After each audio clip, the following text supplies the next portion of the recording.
The opinions expressed within the content of this podcast solely that of our guests and do not reflect the views and beliefs of the Bigfoot and Paranormal Encounters podcast, its hosts or its affiliates.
Dave Weigert was born and raised in Baltimore, Maryland. His family has seen and experienced far more than most families with strange encounters and tragic moments.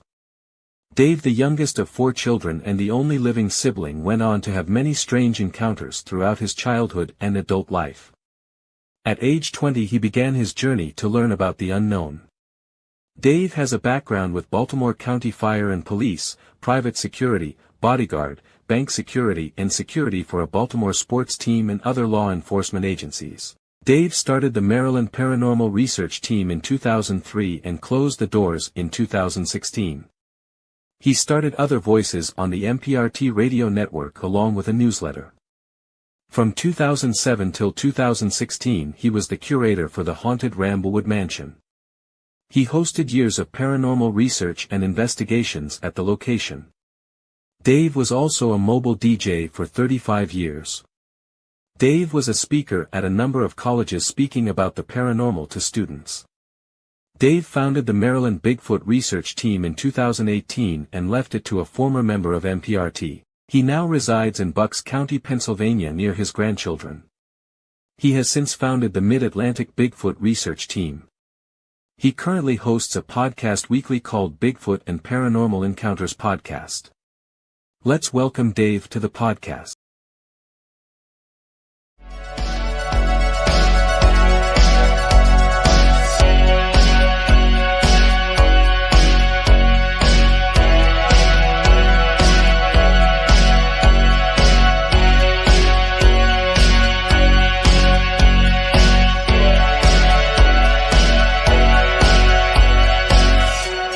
Welcome to Bigfoot and Paranormal Encounters Podcast.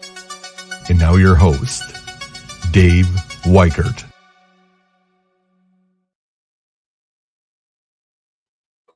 Hi, everyone, and welcome to Bigfoot and Paranormal Encounters Podcast.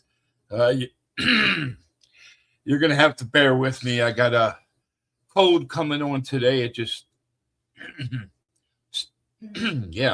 started this afternoon, so it's probably got something to do with this snow that we got today. But I think I'm going to go ahead and blame it on my first guest that I'm going to be bringing in, Mr. Mr. Bill Rigby. Let's bring him in.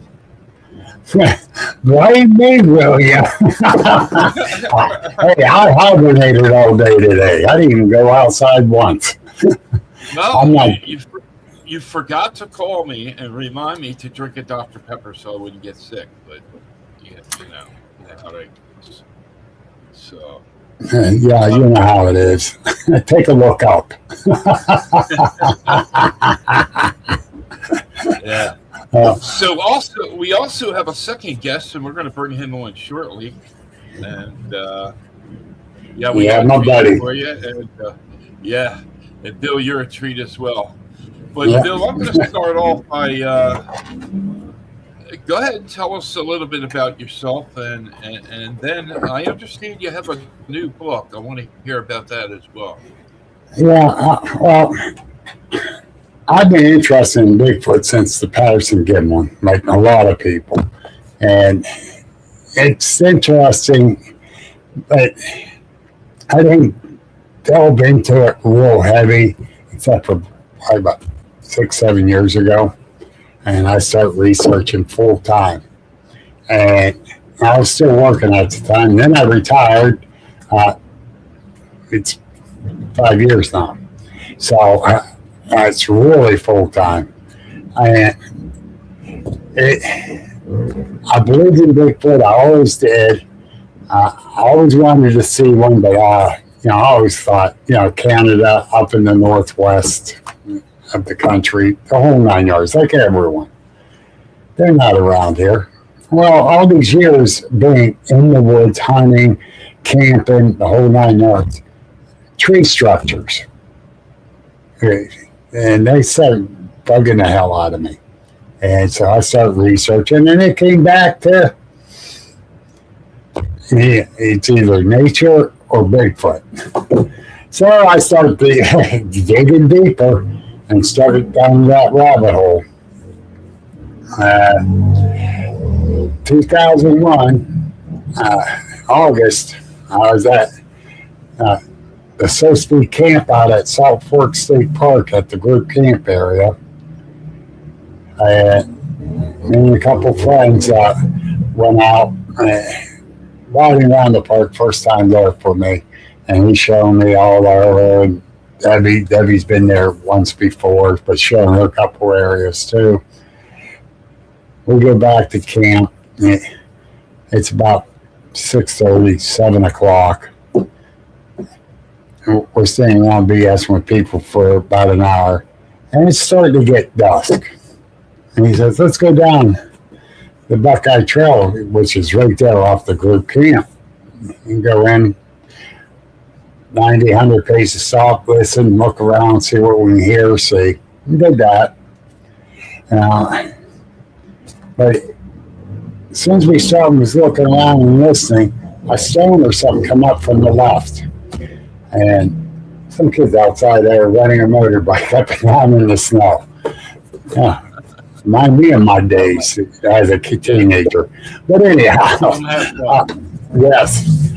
We turned around, and so we moved up another 90, 100 paces. The same thing, a stone from the left. And I'm thinking it's someone screwing with us from camp, to tell you the truth. Nothing's happening, not seeing anything. Did it the third time, stone or not, I couldn't see, but you can hear it hitting in front of us. It's like, what the hell is this? Didn't see where it bounced to or anything. Debbie said, that's it, I'm done. I am not going no farther. I want to go back to camp. Debbie had this little scope. I said, give me your scope. I'll move up. I'll check it out, and then I'll call you up if it's safe.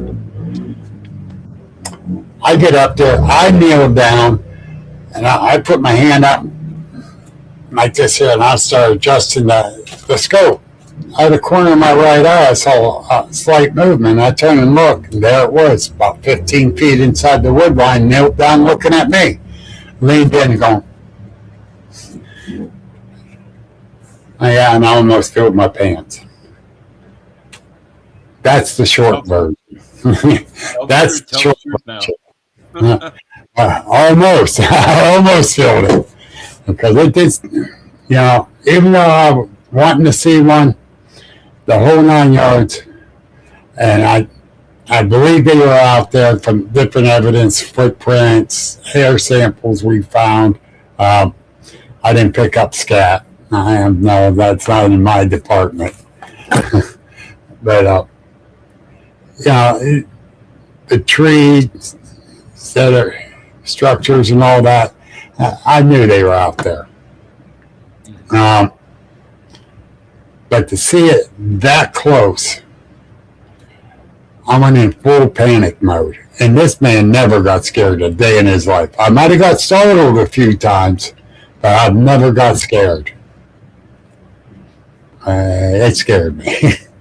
I stood up, it stood up. And all I can think of was either fight or run. I ran backwards, full speed back to Mike and Debbie, without looking back and without falling down on a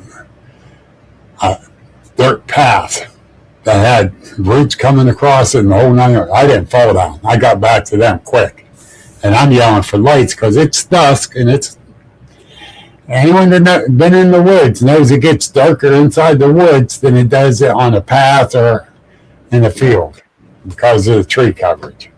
I'm yelling for lights, and Mike saw where my head was turned toward, watching as it was going down over the hill. He hit his big spotlight and hit it. And it's kind of funny now, but at that time he said this, I'm like, what? Because I'm going, light, and he hit the light. I says, you see it? He says, yeah, I just saw Bigfoot's ass. What? And that just brought my levels down a little bit, trying to figure out why he would say that. And I said, what do you mean? He goes, I saw the backside of it. It was going down over the hill. He saw it. So it wasn't my imagination. But yeah, it scared me. He wanted to go follow it. No, I'm done. I went off that trail. I went back up to camp where I feel a little bit safer. Telling the other ones, they all wanted to run down there. No. But the next day we went down. There was 6 of us, 5 guys. Most of them had guns on them. I don't carry a gun when I go up Bigfooting. We measured up on the tree that I stood up next to. It was around 7 foot tall. Oh, was it muscular? It was muscular. Dark brown hair, darker brown skin that I got to see. I did not look into the eyes. They looked dark. At the glance I did. I did see the large brow ridge.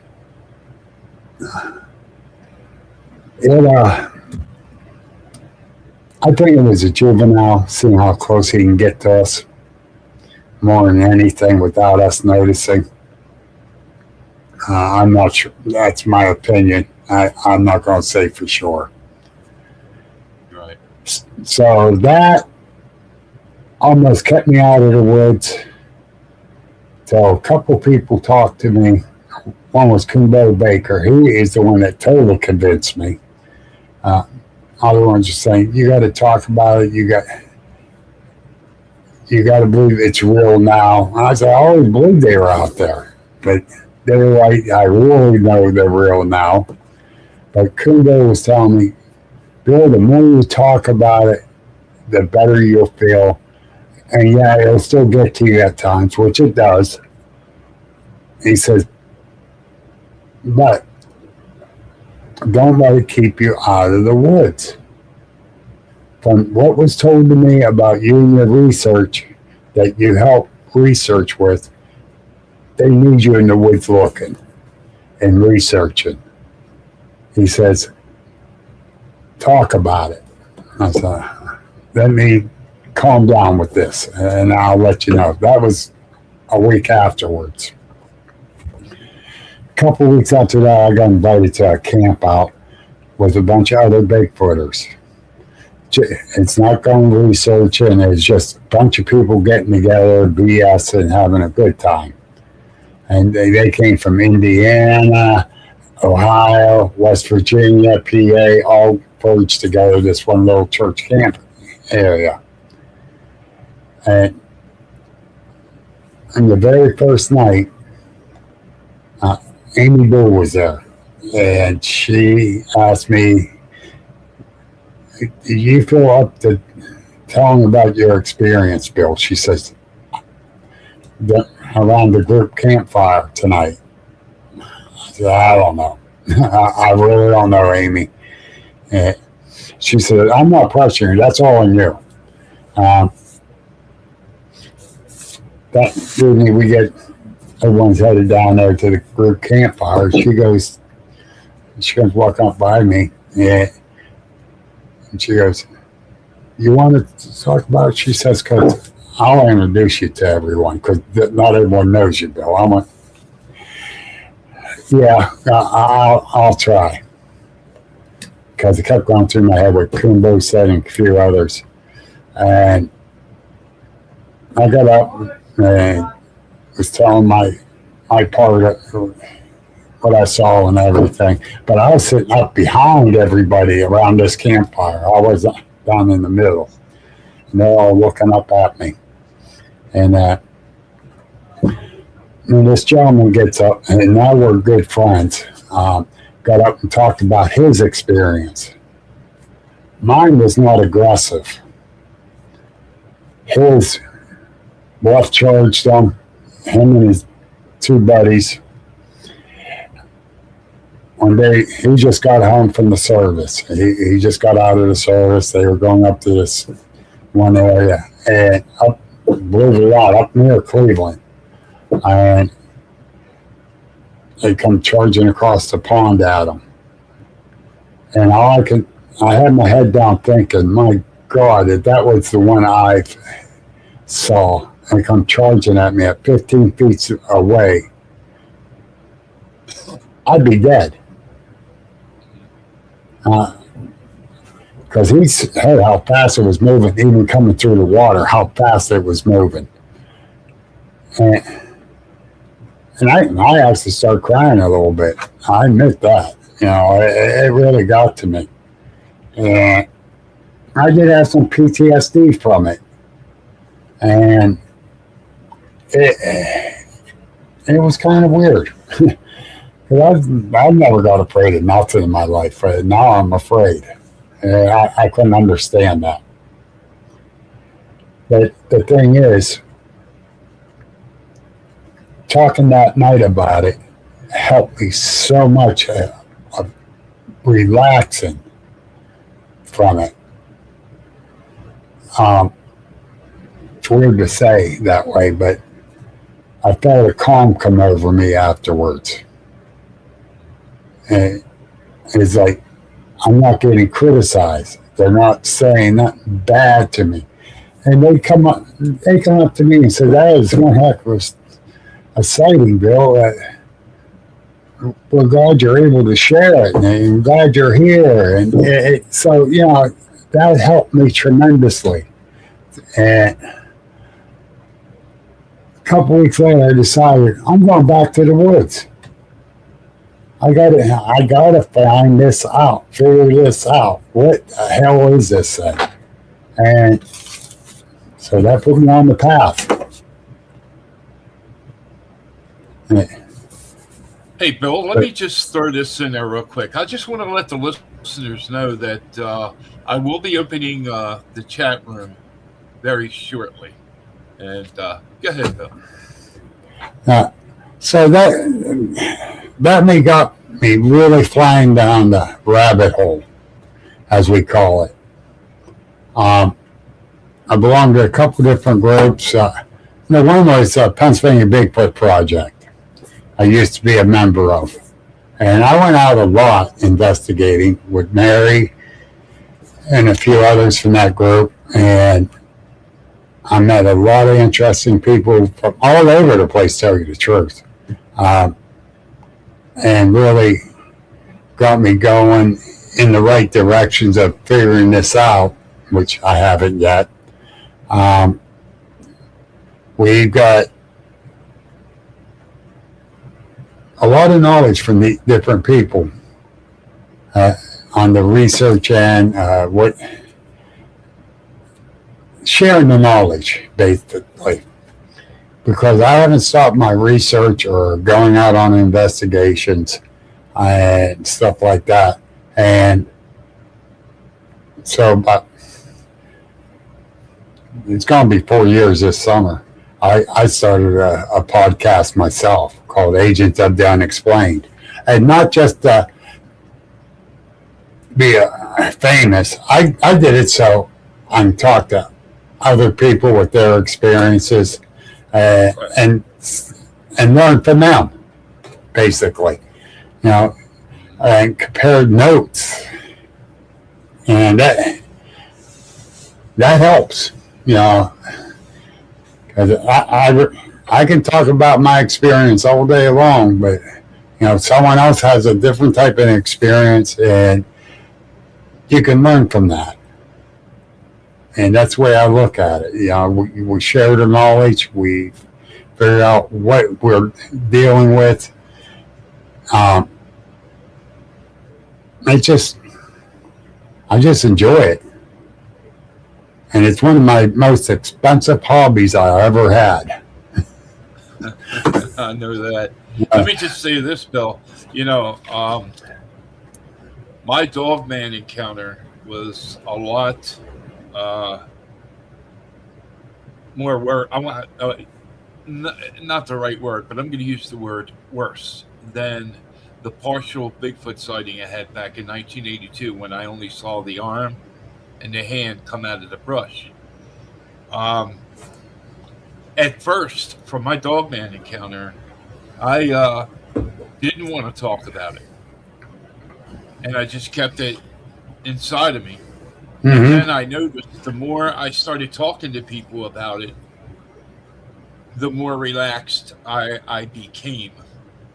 But I still think about it a lot. I could be doing something else, and boom, it just comes on, and then I get sidetracked, and I'm thinking of what about what I'm doing in the dog man encounter at the same time, and I'm like, wait a minute, it's one or the other, But I got a question for you on that. Sure. Mm-hmm. Do you still question yourself that you actually seen it? Yeah. Here's what I ask myself: why? Why did I see it?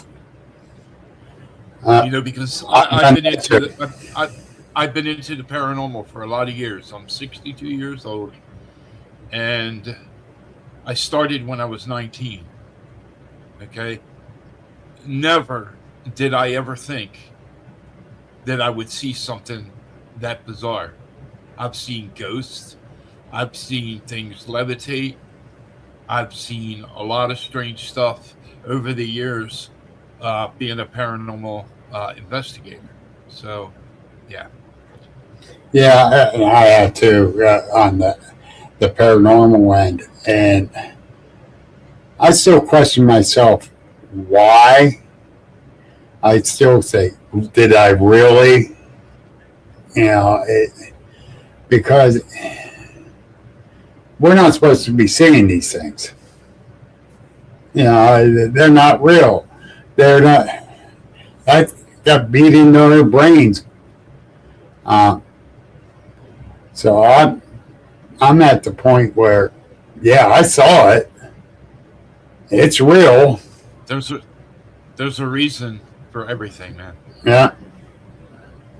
And I got people in town that thinks I'm a crazy idiot. There's that crazy Bigfoot guy. Other ones come up and says, "I know you're Bill. You saw the Bigfoot." Yeah. Well, we really don't believe, but we want to hear your story. Okay, that's fine. I don't care you don't believe. I don't care if you think I'm crazy. I know what I saw. And I still question myself on it. So it is what it is.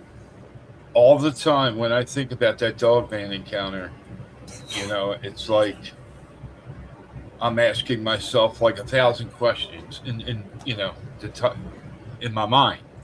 Yes. I might be sitting there and I'm quiet, but I'm thinking, I'm actually talking to myself without, saying anything. I'm just sitting there thinking about it over and over, and I'm like, oh my God.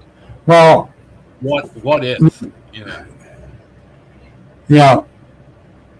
this young man had a dog man encounter. Now, I live in town of Sharon.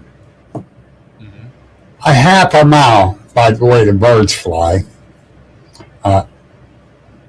Not quite 3/4 of a mile if you got to drive to where he had the sighting of a dog man.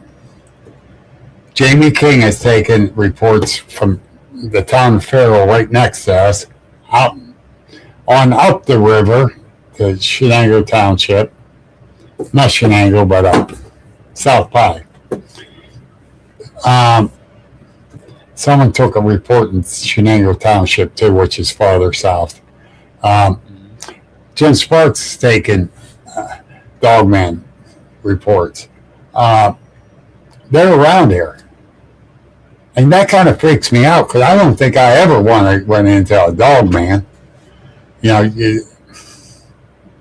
I don't know how true that they are very aggressive. Other reports, they just looked at us, then let us go. They didn't attack us or anything. I don't know. You know, that's like several years ago, right after I got my Rottweiler.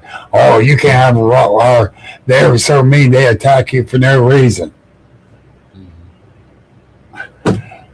She goes nuts when a little kid's crying because she thought they got hurt. She seen a little girl climbing down her parents' porch next door to where I was at, knowing the little 2-year-old girl shouldn't be out on the porch by herself, but she snuck out and was going down the steps, and Roxy went over and just laid against her so she wouldn't go down the steps. So we can't judge these things because we don't know. All I want to say is I really don't want to run into one. But if I do, and if anyone does, remember, they're still in the wild. They're a wild animal. And that's like with Bigfoot. You're in their domain. They live in the wild. They're going to protect what they want to protect. So keep your distance. Keep your distance.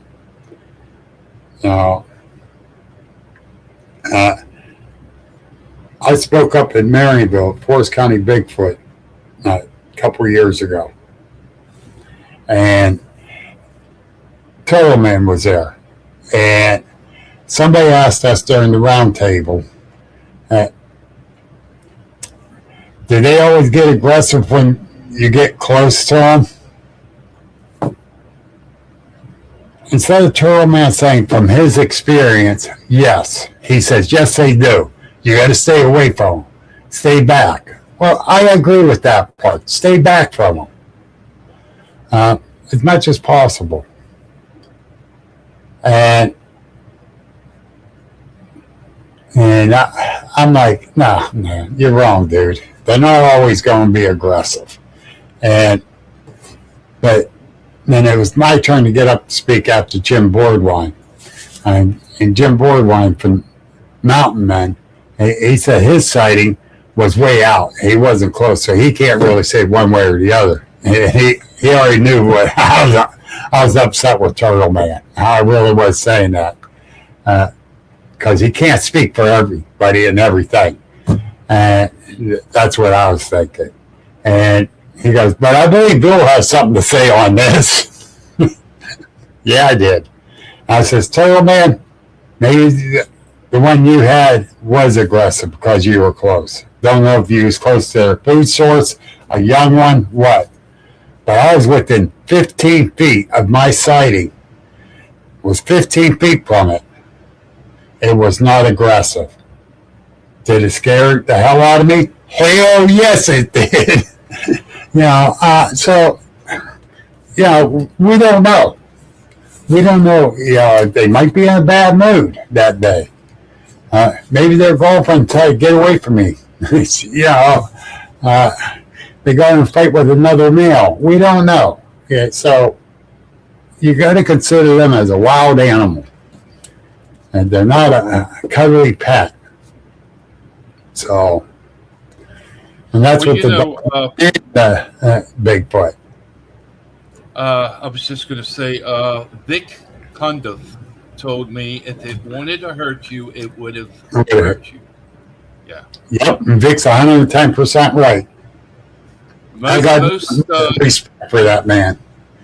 Right. Most sightings with a dog man, okay, it's just basically like mine. I was 15 feet away.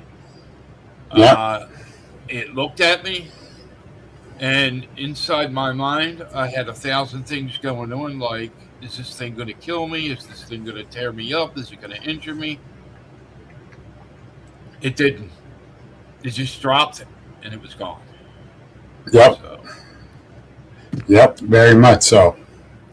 And I mean, go ahead. I'm sorry, Bill. And you just don't know. And that's what I keep telling people. You don't know what they're going to do or their reaction and seeing you.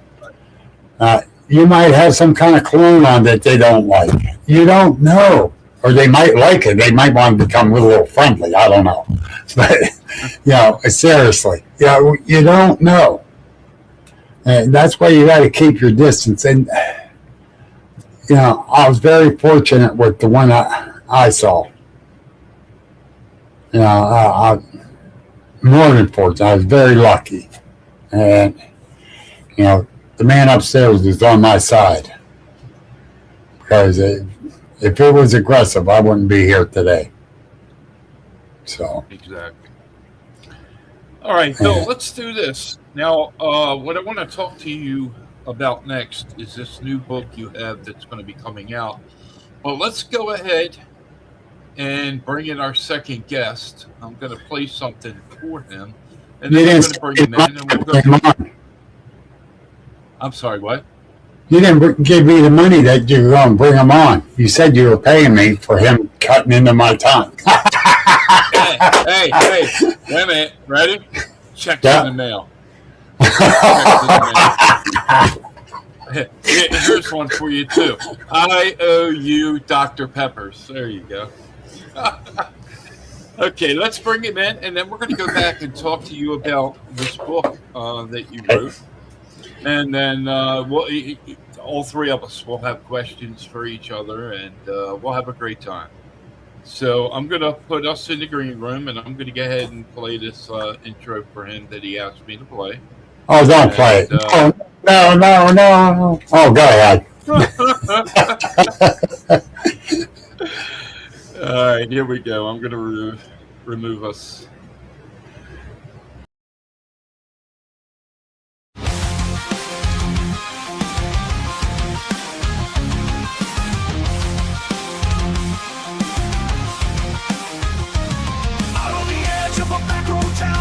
Trees grow thick and the sun goes down.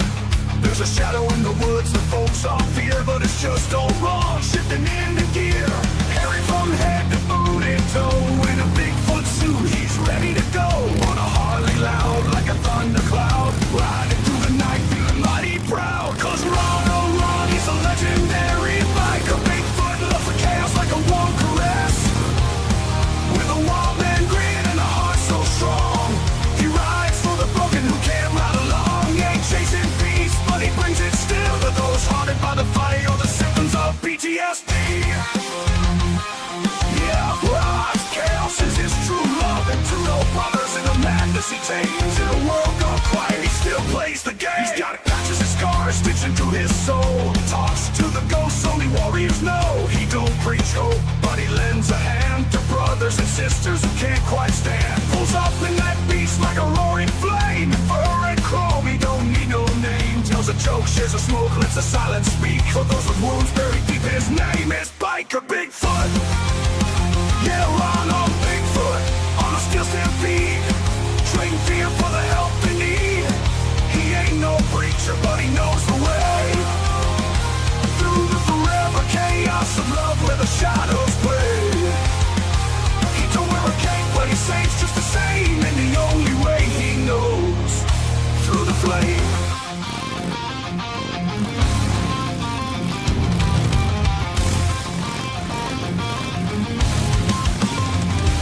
Some say he's crazy, some say he's free.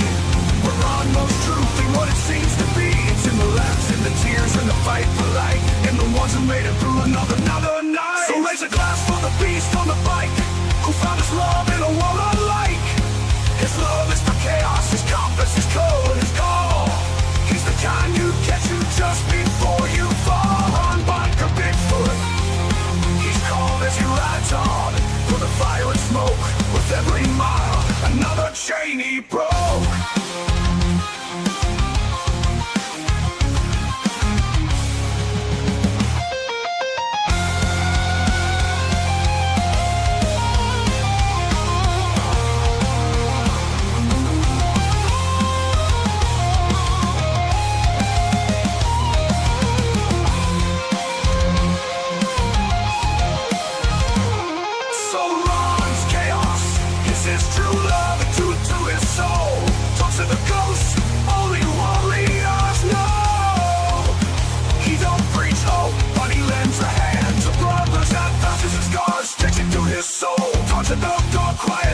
Plays the game. Little quiet, he still plays the game.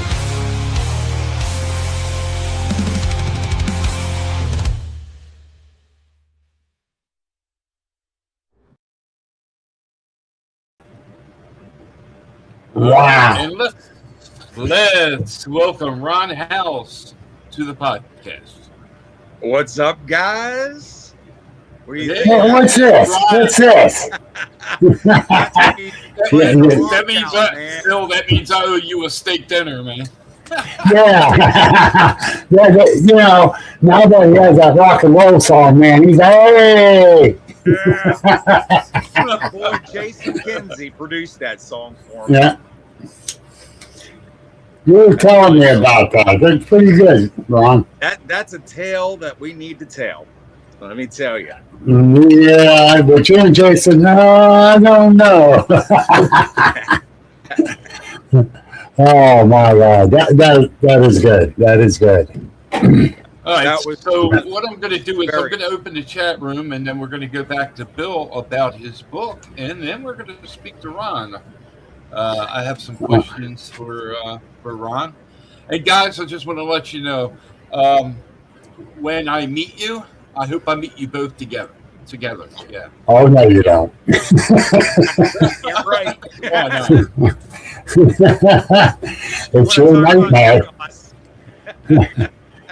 It'd be his nightmare, huh, Ron? Open the chat room now. Okay, there we go. All right. You guys still there? Hold on, yes. There for a second. No. You know what? I'm going to put it in the chat room. The link to the e-book, if you don't mind. I'm sorry, the what? The link to the e-book I wrote. I'm going to put the link in there that you go to get the book. Hello, Linda. Here we go. There's the link.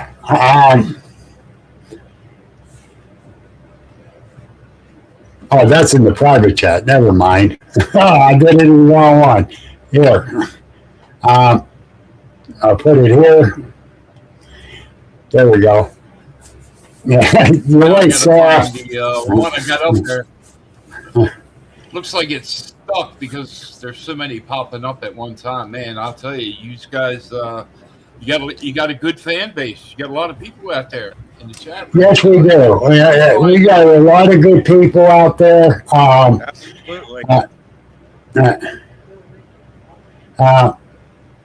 People know what happens when Bill and I get together, so they were looking forward to seeing this tonight. Except for BJ, she's feeling lonely. That kind of scares me, BJ. Hi, Bonnie. Hi, everyone. Danny, wait a minute. I got to say something to Danny Buckner. My buddy Danny. Danny, thank you again for the birthday card. Greatly appreciate it. You caught me off guard with it. I loved it. Thank you. My birthday's next Friday. So everyone, send money. No, but Brandon sent me a card. He said, sorry, it's early. But no, that was great. I really appreciate it. Put a smile on my face. But yeah, Ron and I got this personality that attracts people. Truthfully, I'm not patting myself on the back, but in the Bigfoot and cryptid and the paranormal world, we have accumulated a lot of great friends. Both of us. Yes. Absolutely. Even though Ron's a shithead, but it still works out. See, Ron, you know I can't just keep driving you up, brother. Oh, I wouldn't expect anything less. But and the thing I'm going to say about Ron, and this is out of nothing but respect. Thank you, Linda. What Ron does touched me very quick and very real. And I got a lot of respect and love for him for it. Now, don't get that smile off your face, Ronald. But, seriously. That smile is for the surreal, heartwarming feeling that I have in me. I know how you feel, buddy. Yeah, and there's so many people out there that needs this help that Ron's given, and and he's not doing it for prestige. He's not doing it for money. He's doing it to help. And some of the people out there don't know what I'm talking about. He goes as Biker Bigfoot, but he's putting two things he loved the most: helping people and Bigfoot, because he worked with people with PTSD. If I knew Ron right after I had my sighting, it would have helped me a hell of a lot. But he is helping people left and right. Well, I'm here now, buddy. Yeah, you put me back into it. But, some people criticized him for it. And What? yes. And needless to say, I pissed those people off too. Because the military guys that came back from the war, they never got the support they needed from any of these wars. You got PTSD. Don't know these pills. Don't talk to them how to deal with the problems. Just feed them pills. Ron talks to them. Okay, I'll shut up on that now. No, you're good. You're good, Bill. No, I'm killing myself bragging about you. You're making me for me. I hate bragging about him, You do. Love it. Let's see. So far, I owe Bill a steak dinner, a case of Dr. Pepper. I'll stop. Case. A case. Uh-oh. I'm Here we gonna go. up the 6 months worth. You're gonna owe him a trip on the Alaskan Bigfoot cruise. No, not the Alaska one. The Caribbean one. No. I hibernated all damn day today. I did not even go out. No. I hate the cold. Yeah, I'm not too fond of myself. Get in the suit. It'll keep you warm. Oh, let me tell you, I actually when I first started doing that, we'll talk about that a little bit. But when I started doing that, I had no idea what I was going to do with it. I threw the suit on to a show, and it just started becoming mainstream. It didn't take long. I was just wanting to go and be part of an event and just be silly, you know. Yeah. I had the costume, I had the bike, and I threw it together, and Biker Bigfoot was born. And I was there when he did it. But I tell you, over the years that I've been doing this, I've made some changes on how I do things, because I wear a cooling suit underneath that now. But now here's the part of it that people have heard my story, but a lot of you don't know this. But I had a heat stroke and died in '96, and I will deal with that for the rest of my life. And I get yelled at, like, "Why are you in that suit after having a heat stroke?" But let me tell you, it's for the love of what I'm doing. I get in that suit, and I love making people laugh. And just to give you a little bit of background, and Bill, you're going to love this. I found out something about my family heritage, and it explains everything about why I am the way I am. I know this story. Yeah, I know you love this. So when my grandfather passed away, we were at the wake, and there was this collage of pictures, and I'm looking through them, and I seen one particular one that kind of really stuck out. My grandfather was doing a handstand, and there was a bunch of guys sitting around. So I asked my aunt, "What's up with this? What was Pap doing?" My grandfather was somewhat of a comedian on everything he did. He was a great man. I learned a lot of things from him. He was a Navy frog. If you can think how far back that elite group was, you know.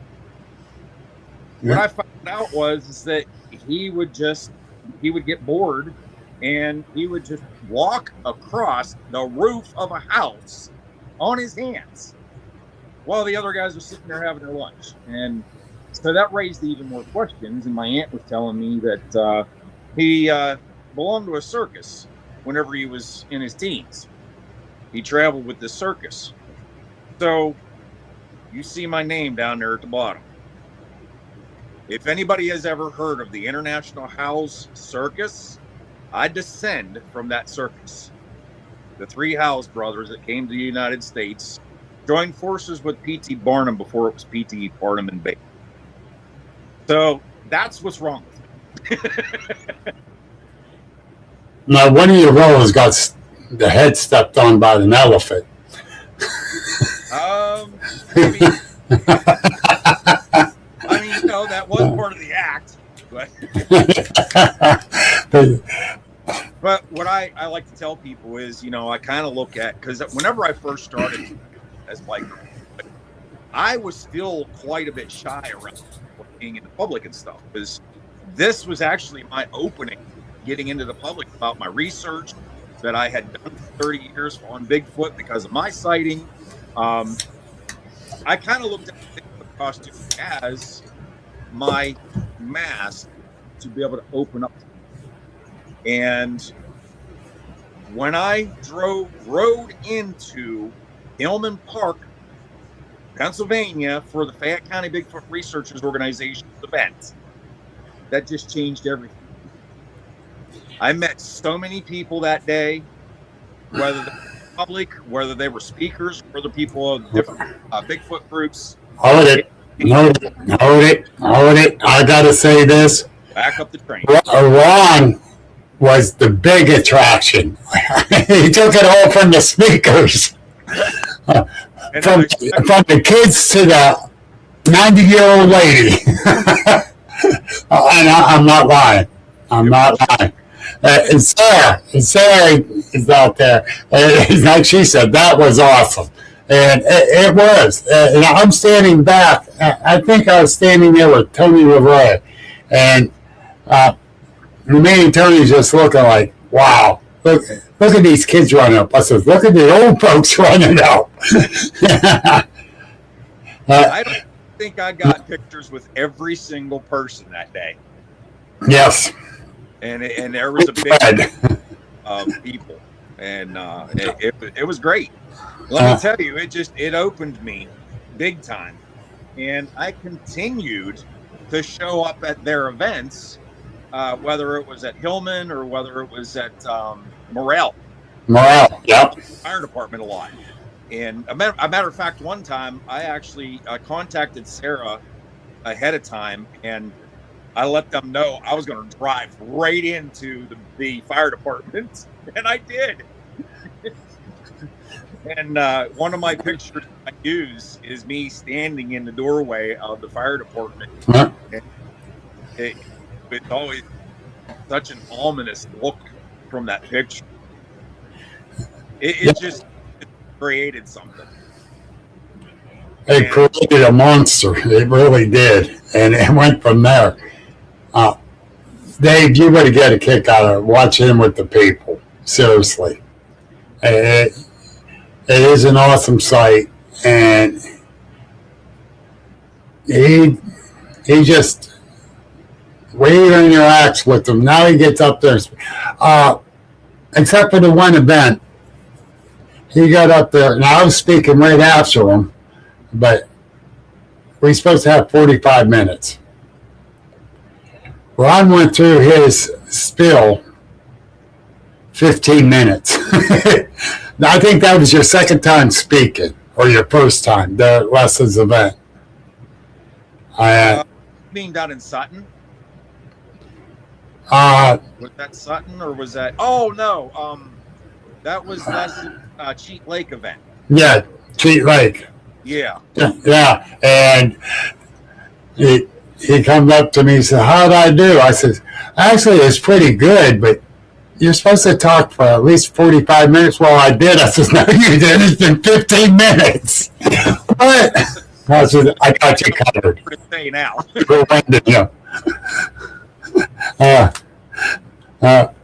Oh, man. Hey, Douglas, how are you doing? From the Southwestern Bigfoot Group, Southwestern PA. I can't. That's out of it, Doug. Everybody. But yeah, so I spoke for an hour, and just to fill in the void, and that was funny though.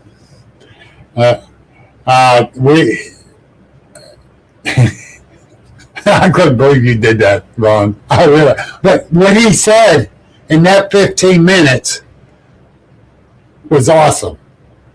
I'm going to be dead serious. It was awesome. What? Are you saying that it resonated very well? I won't say that for you. No. But it did.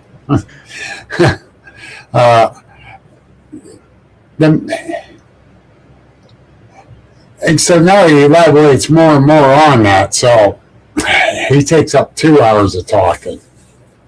Yeah, we did that one once.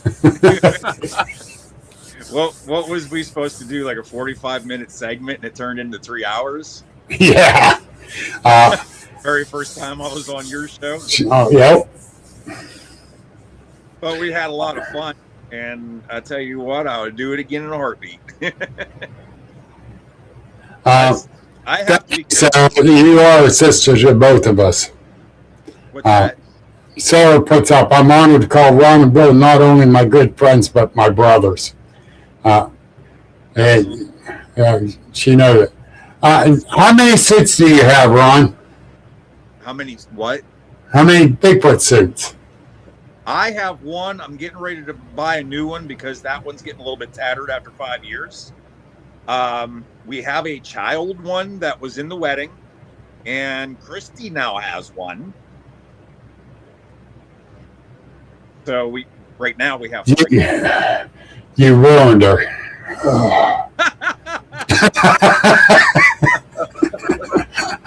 Let me tell you something. Let me tell you something. She brought you out of the woodwork a lot. Yeah, I could say that a little bit. Yeah. She just threw something at me. I love Christy. She's a sweetheart. Let me tell you something about having somebody that is like her. When you have a person in life that backs you and makes you, I'm gonna say it the right way, pushes you to do what you're meant to do, that makes a difference in the world. Yes, it does. And that's what Christy and I do for each other. It's been a blessing the whole way around being in the Bigfoot world. It's even been more of a blessing to have her. BJ, is Christy's suit anatomically correct? What? You heard me right. That's a question. Correct. Yeah. You know that that's a female Bigfoot because she wears a dress. Okay. She wears a wreath around her head. And that's all I'm saying.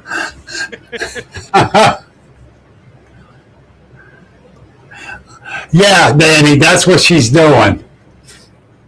She's holding up cue cards for you. No, she doesn't have cue cards. She's working on her website right now. Yeah, go ahead, lie. No, seriously, she's been working on this thing for weeks trying to get it ready for launching.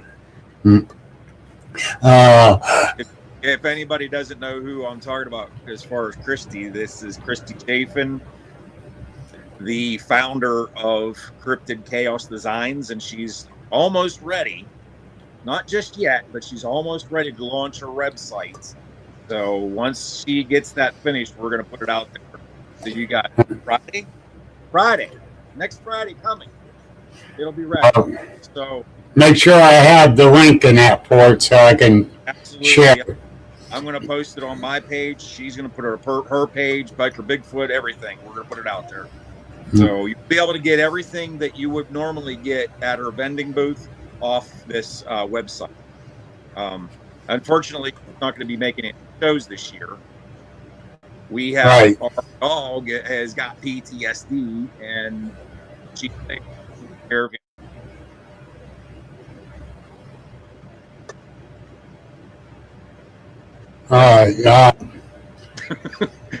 There was an uncomfortable silence there for a second. Some sent to me, and I was just looking. I'm sorry. Okay. But that was confusing. But anyhow, I'm glad to see I'm not the only one that gets to pick on you tonight. I got backup. I love it. Well, you guys are able to see the conversation. I can't. Yeah, I know. That's bad for me. Hey, Dave's just sitting there letting us run her mouth. Look at him. Hey, I'm just I'm behaving myself so I don't what do I owe? An Alaskan cruise, and No, not for I don't me. want to get myself in any more trouble. So. Me and Ron both warned you. Yeah, we did. And guess what? And of all things, for 2026, Bill and I are going to be at 3 different shows together. That's scary. So look out, everybody. The first one we're going to be at is May 31st. Oh, yeah, 31st. Yeah. Go ahead. Well, no, he's on his phone, BJ. He can't put it up. And Christy got the laptop working on her website, so he can't watch. I don't know how to bring it up. Bring up the Asians Up Down Explain page. And you can see the people what they're talking about. We're going to be at Patsy Hillman Park. That's Brownsville, ain't it? Or is that Washington? That's Brownsville. Brownsville, PA. Which is Brownsville. Yeah. Far from the castle. But we'll be there. I'm going to be emceeing and it's called the Patsy Hillman Bigfoot Days. In memory of Fred Saluga. God rest his soul. He's probably pissed at us right now because I haven't called him since December 3rd. He can't call me. I miss him. I really do. We talk a couple times a week, and it wasn't just the cryptid and paranormal and UFO shit. It was everything. And so it's interesting. It's definitely interesting that this is going to be because a lot of people are coming out. Got a good lineup of speakers. I know you miss them a lot, Sarah. Fred was a big-time mentor to us. Absolutely. Even though he got pissed off at me a couple times, cussed me out once. Wow, that one hurt too. It was a misunderstanding how I said something.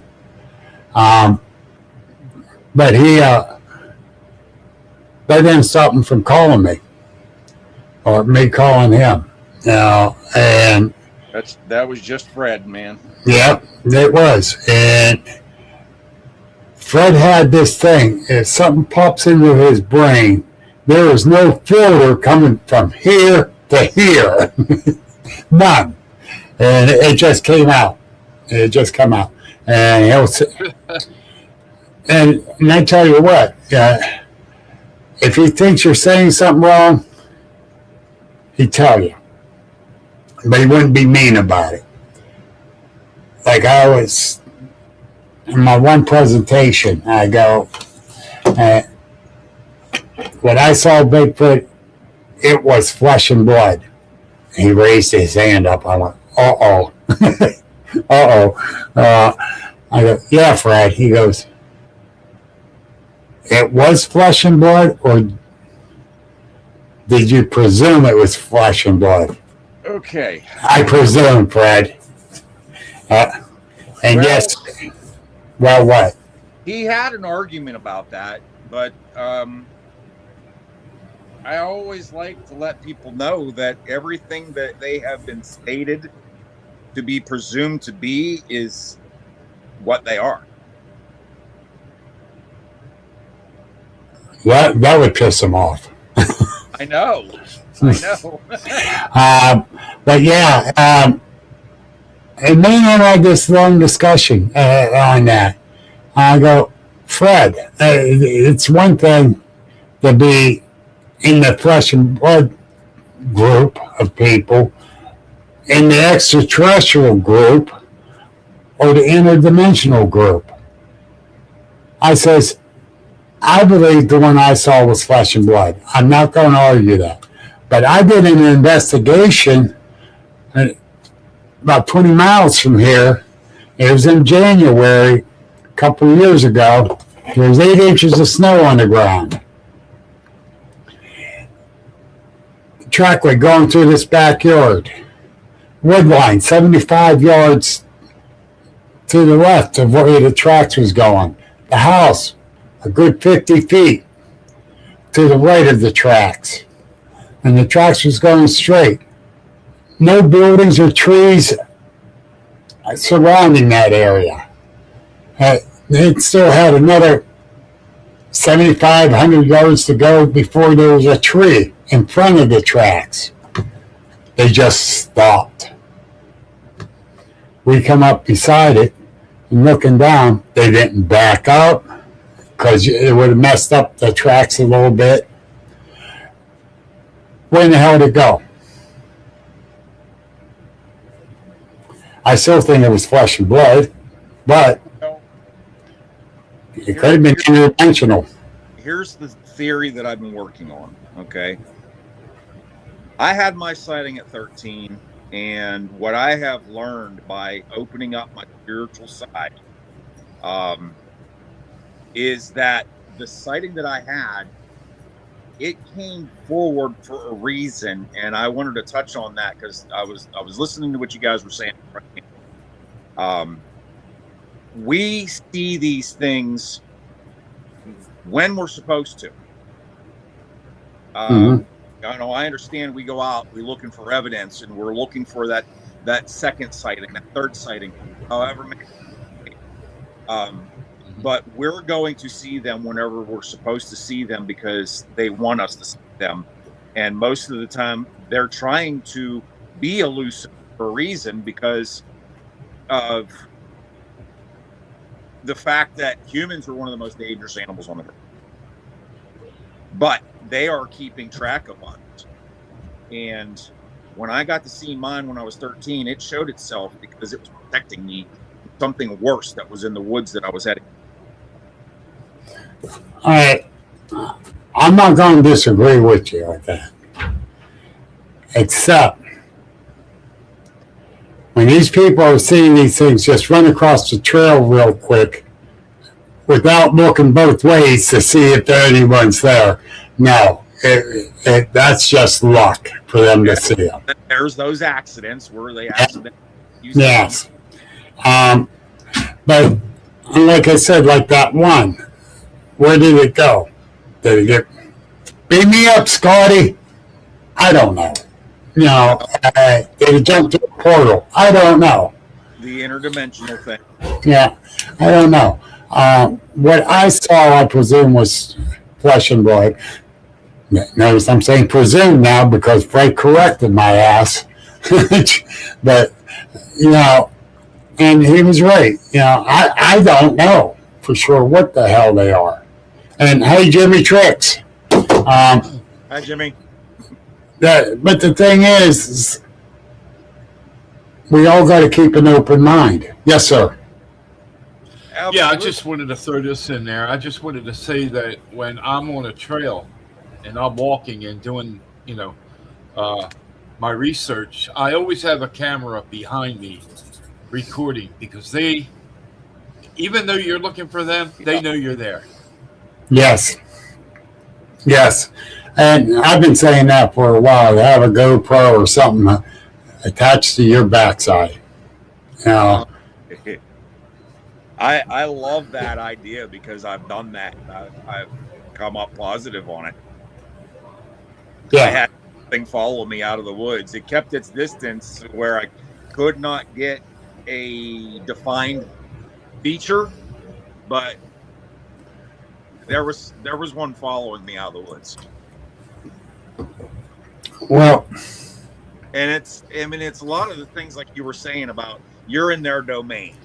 Okay. They know that you're there before you even enter the woods. We just entered their home in a heartbeat. Exactly. Just like the alarm. We know somebody's here before we do because he hears them. It's basically the same aspect. And that's the reason why I do things that I do. And William Nighthawk taught me this. But I was doing before he taught me what he told me. I would enter the woods and I would speak out positivity. But what William taught me was grounding. Yes. We come from nature. They are nature. So when you ground yourself before you enter the woods, then that is helping project your positivity of why you're there. Now, there's those unbeknown hikers that you just enter the woods because they're going for a hike. They get their unexpected viewing. Well, the one area I do my research at, one of the 4 areas, but the one for sure, I get out of my vehicle, I get my stuff together, And as I start to walk in, I'm saying out loud, I'm here. I'm just here to visit.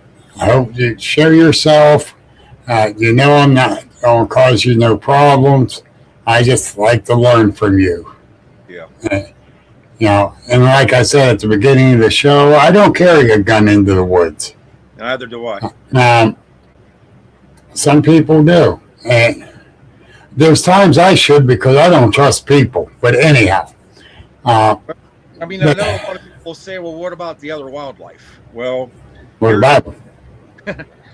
Yeah, you could worry about the other wildlife, but if the Bigfoots already know you're there and they know you're there for good intent, like you say, you just are there to visit. Other things are going to be kept away from you. Yeah, and when I say what about the other wildlife, bears. Mm-hmm. They'd rather stay away from you than get near you. And the only time they will attack you if you get close to a cub. Yeah. They'll run from you before anything. So, how many times wildlife photographers have been gotten confronted, but they were near their food source or they were too close to their children? Yep. I mean, I think a human would do the same thing. Yes. Don't take my place. Yeah, BJ, she does live up in the woods, up near Marionville. And she is in the woods. Their place is in the woods. And her mom lives down over the hill from her.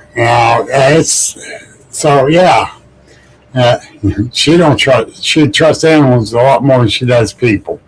And I agree with that. Well, that's why a lot of us love the woods, because we get away from people. That's my solitude. And I admit it. But, that's a whole other thing about PTSD. Being a researcher and getting out into the woods and getting back to nature is a form of... Even though, if you've had a sighting that has caused you face your fears really. Which is exactly what that's which took me a little bit to do that. Yes. I believe I was nervous when I went back into the woods. I was real nervous after my sighting. Like you can take a 10-step program. You can't go from 1 to 10 in 2 seconds. You've got to work your way through to it. And yes, you definitely have the process of getting yourself back out there.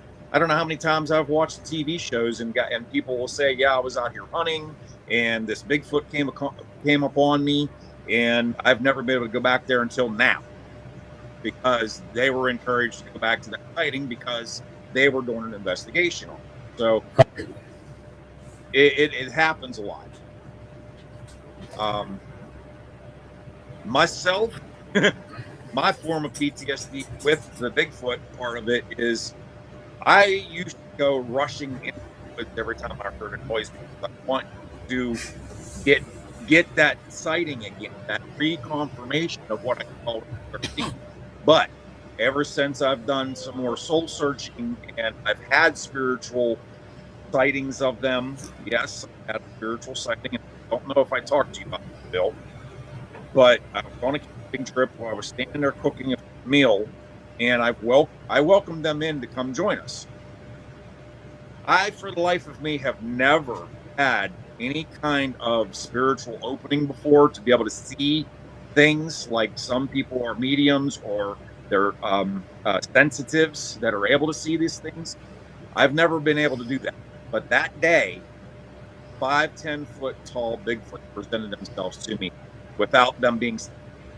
So there was a spiritual side to them as well, going back to the Americans. They always had a big connection.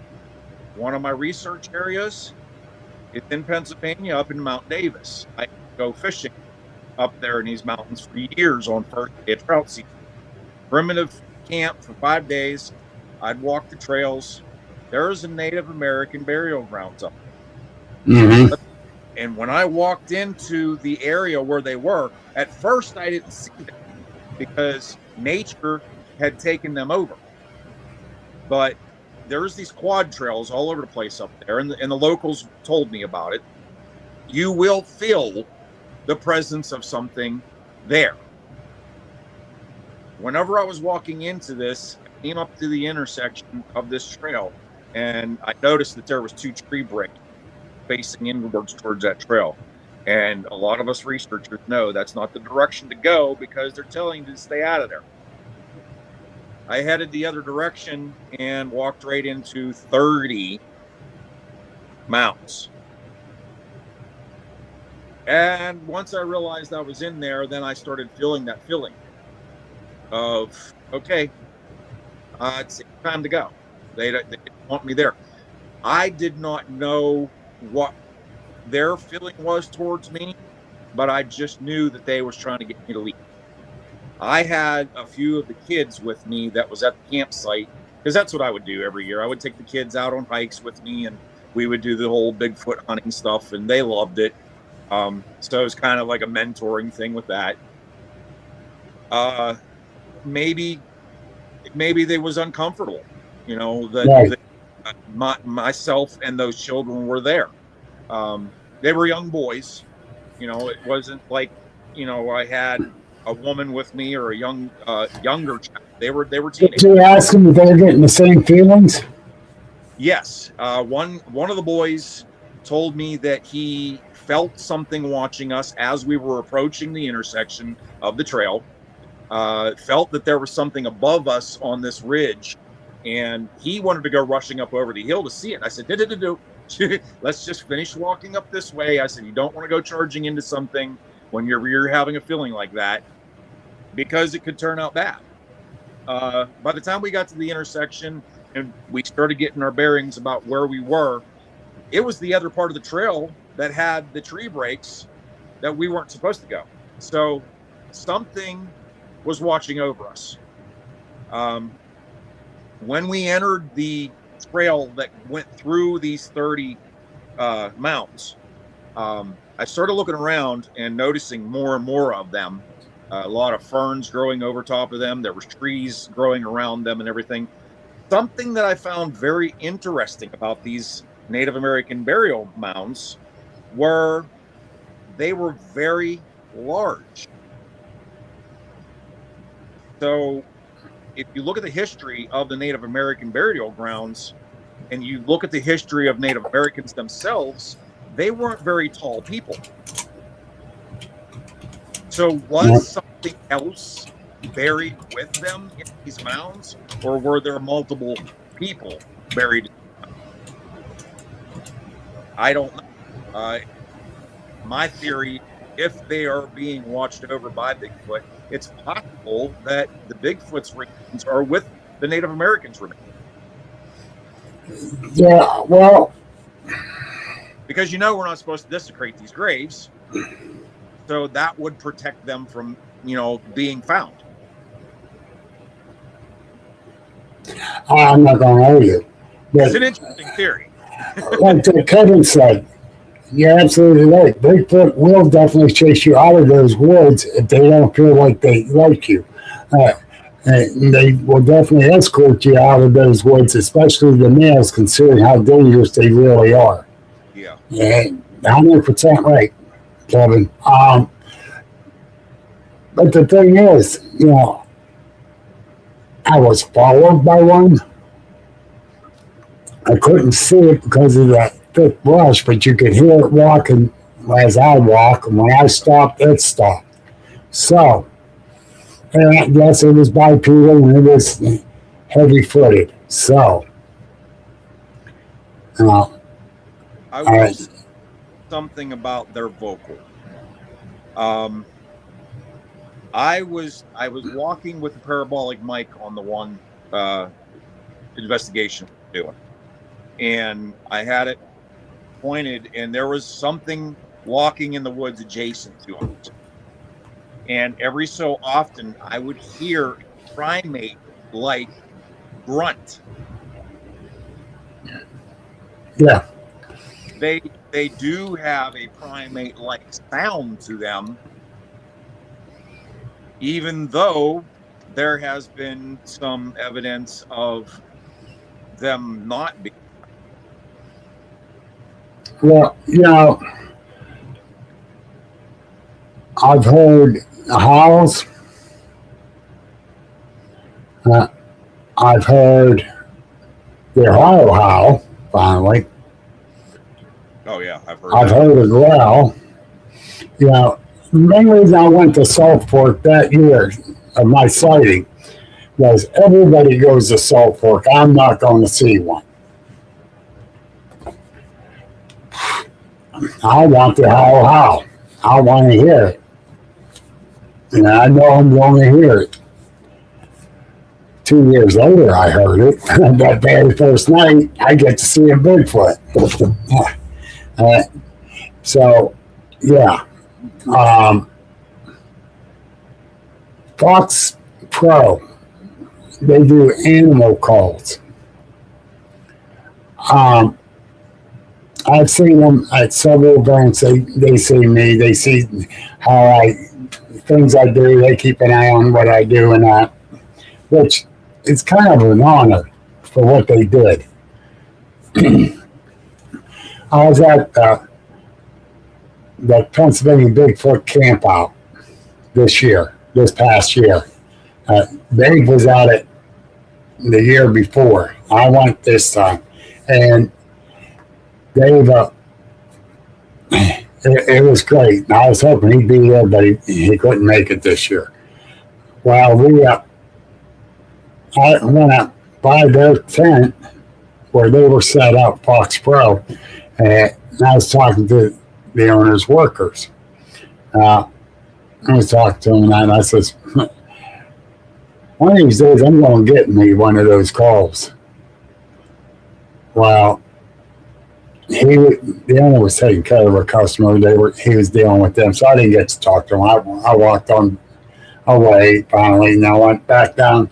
I'm talking to the Squatch detective, and standing there, and here comes the owner walking down with a box. He says, "Bill, you remember me?" I says, "Yeah." He said, "We talked out at Marionville mostly." He went, "Yeah."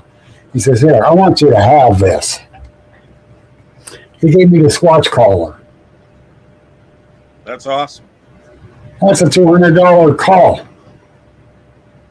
Professional call. It has all the animal calls on it and 4 different Bigfoot sounds. And I was like, what? I could say, thank you. I didn't know what to say. I was totally flabbergasted. And I went back up, man. I said, I got to apologize to you. He says, why? I says, you caught me off guard. I'm going to buy one. He said, no, we respect you and everything you're doing out here. He says, here. I'm like, wow, he's following me. Yeah, I'm just a small town boy, that is trying to find things out. But I don't have it up here. I would have played it when you start talking about the calls. I would have let a howl go, wake everyone up around town. But yeah, so Fox Pro, they got a decent call out there where I don't have to use my voice anymore. So yeah, Dave, you still with us? No, he ain't with us. Dave, you still with us? I see him. I see him. His mouth's moving. Do you want to speak, Dave? No volume, Dave. You lost your voice. Turn your mic on. You're muted. There you go. There we go. You muted yourself. Just a simple brain fart. My hard drive is like going slow and then speeding up, Okay. No, I was just paying attention to. I'm trying to figure out why I lost some notes here. But I'm good. I'm good. Good. I had a schedule for both of you, and it disappeared on me. You had them earlier. Yeah. But don't make me go through my calendar. Let me see if I can pull it. I'm just going to check. Yeah, I'm going to make a small announcement.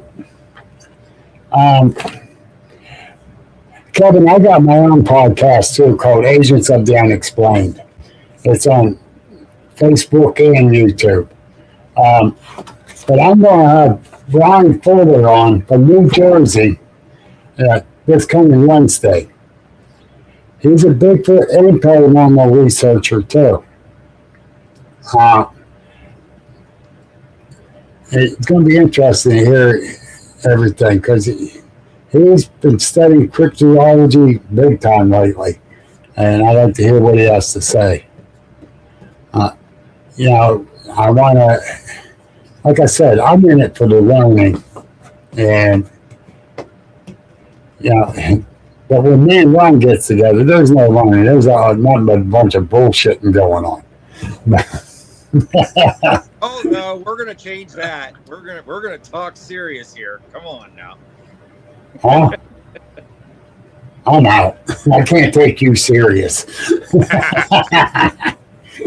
But, well, how about this? Let me start this off. Let's talk about what we're going to be doing for this year.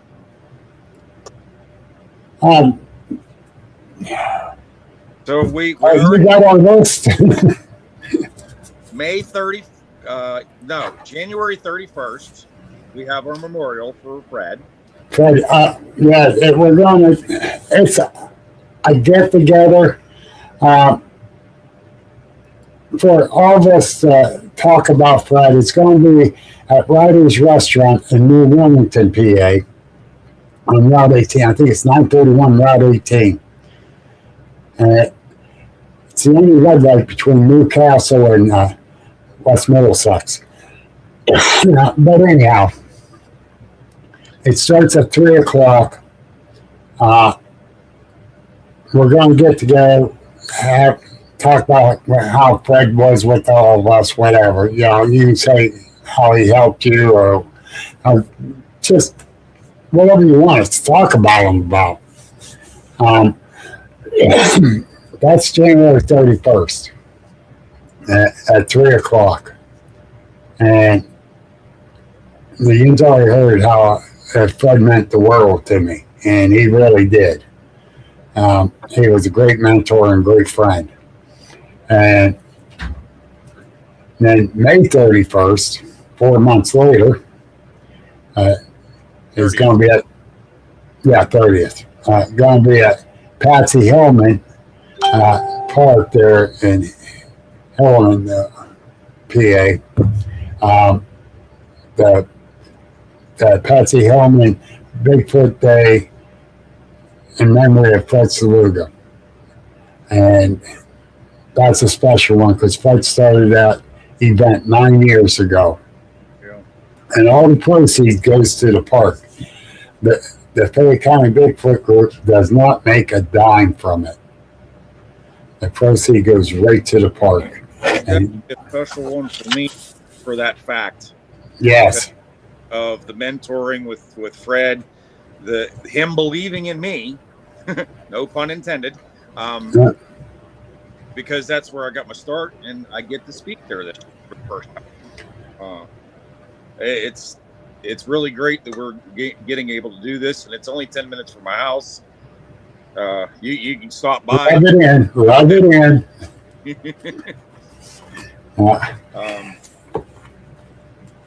Something that we bypassed to get to Fred's Patsy Hill. There's something that I have never done. I've never been a gamer, but May 2nd, you're breaking up. Fallout Fest is happening in Flatwoods, West Virginia. and I'm taking Biker Bigfoot. So, if anybody's ever watched the TV show, or if you're a gamer and you played the video game, get yourself down to this show, because it's the first time ever that they have brought it to the East Coast.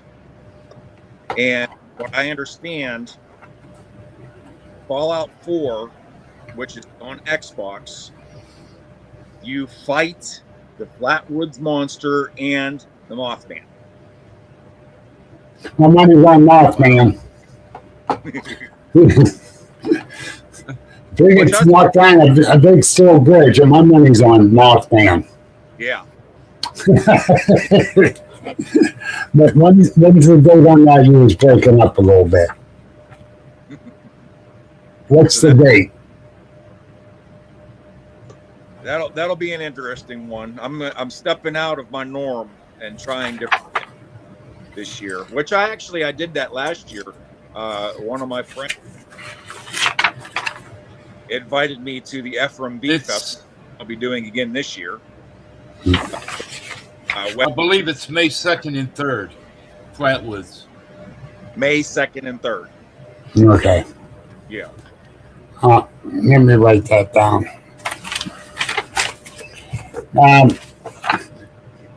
Dave, did you find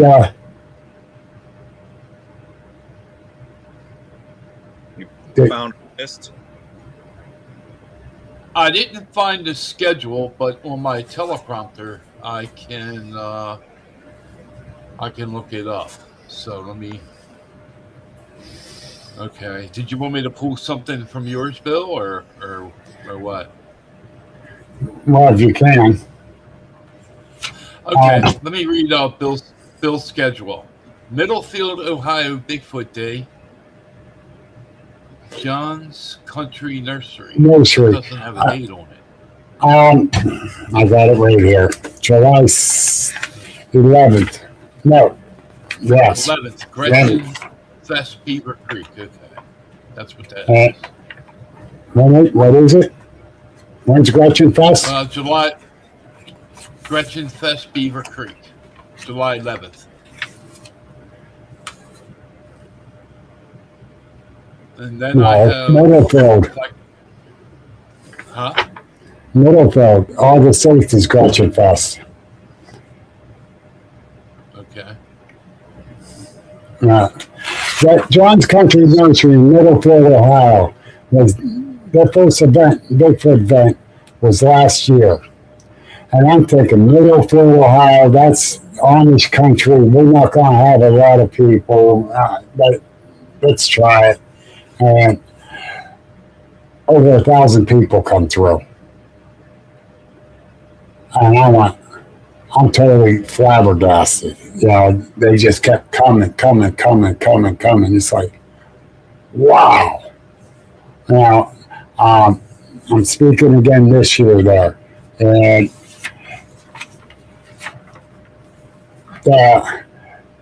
May 3rd, May 3rd, I'm going to be at South Fork State Park too. So yeah. I'm going to be at the OBC. I'm vending there.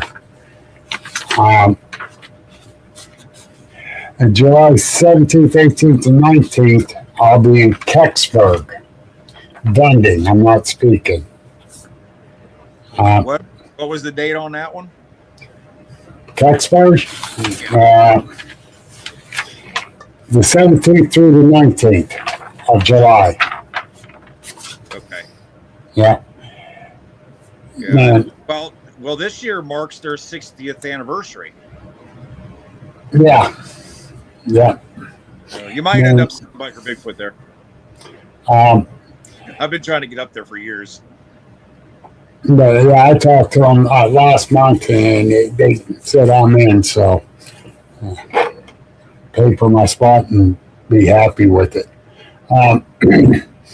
Then, of course, August 8th is Gretchen Fest. I'll be speaking there. That's at Beaver Creek, Ohio. And I hate to say this one, but September 12th, White Deer Park, New Columbia, Pennsylvania. Yeah. It's going to be Go ahead, Biker Bigfoot, say it. Say what? What's the name of it, dumbass? Bluegrass and Bigfoot. Yes, it is. We both will be there. I got to do that show last year, and I absolutely loved it. It was their first year. They had a lot of people show up for that. A lot of great vendors. I got to speak at that. I had a great time. It was fun. Now this year, I got you with me, so that's going to be a lot of fun. Yeah, we're in trouble. But then on September 26th and 27th, I am hosting the 4th annual Western Pennsylvania Cryptid and Supernatural Expo. We have 8 speakers. We got several new guests, special guests. Yeah, where's the list?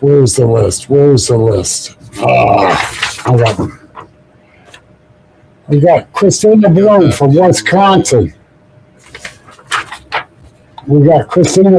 from Wisconsin. She's a psychic medium. She's awesome. We got Dave Wickham. Tater is his nickname.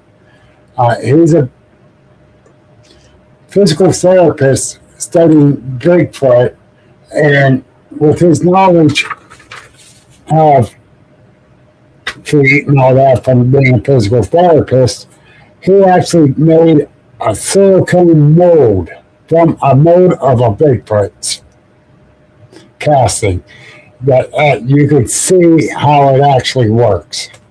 And I can't wait to see that. I got Robert Solomon coming in from Akron, Ohio. This young gentleman, very intelligent on religions, on the giants. Robert's one heck of a great gentleman. Mary Fabian's going to be there from Pennsylvania Bigfoot Project. Of course, Brian Fuller, who's going to be on my podcast, he will be there. The ladies from Doss House, which is a haunted house. Dan Hagman going to be speaking about UFOs and aliens. And Ed Kellerman, who is a paranormal researcher / author. He writes about his experiences in his books on the investigations he has done. He didn't take other people's stories. It's from him. I got Katie Elizabeth coming up. She does the Champ research from Lake Champlain, the sea creatures. She'll be out. Biker Bigfoot might make an appearance. We'll see. So I got a great group of speakers coming. We got a bunch of great vendors coming in. I'll be signing my books if I ever get them in. But yeah, so it's going to be an interesting weekend there. I'm looking forward to it. Like I said, I got great speakers coming in and great special guests. There's a couple other ones I'm not mentioning yet because they said they'll be there, but I didn't get a guarantee. But we'll go from there.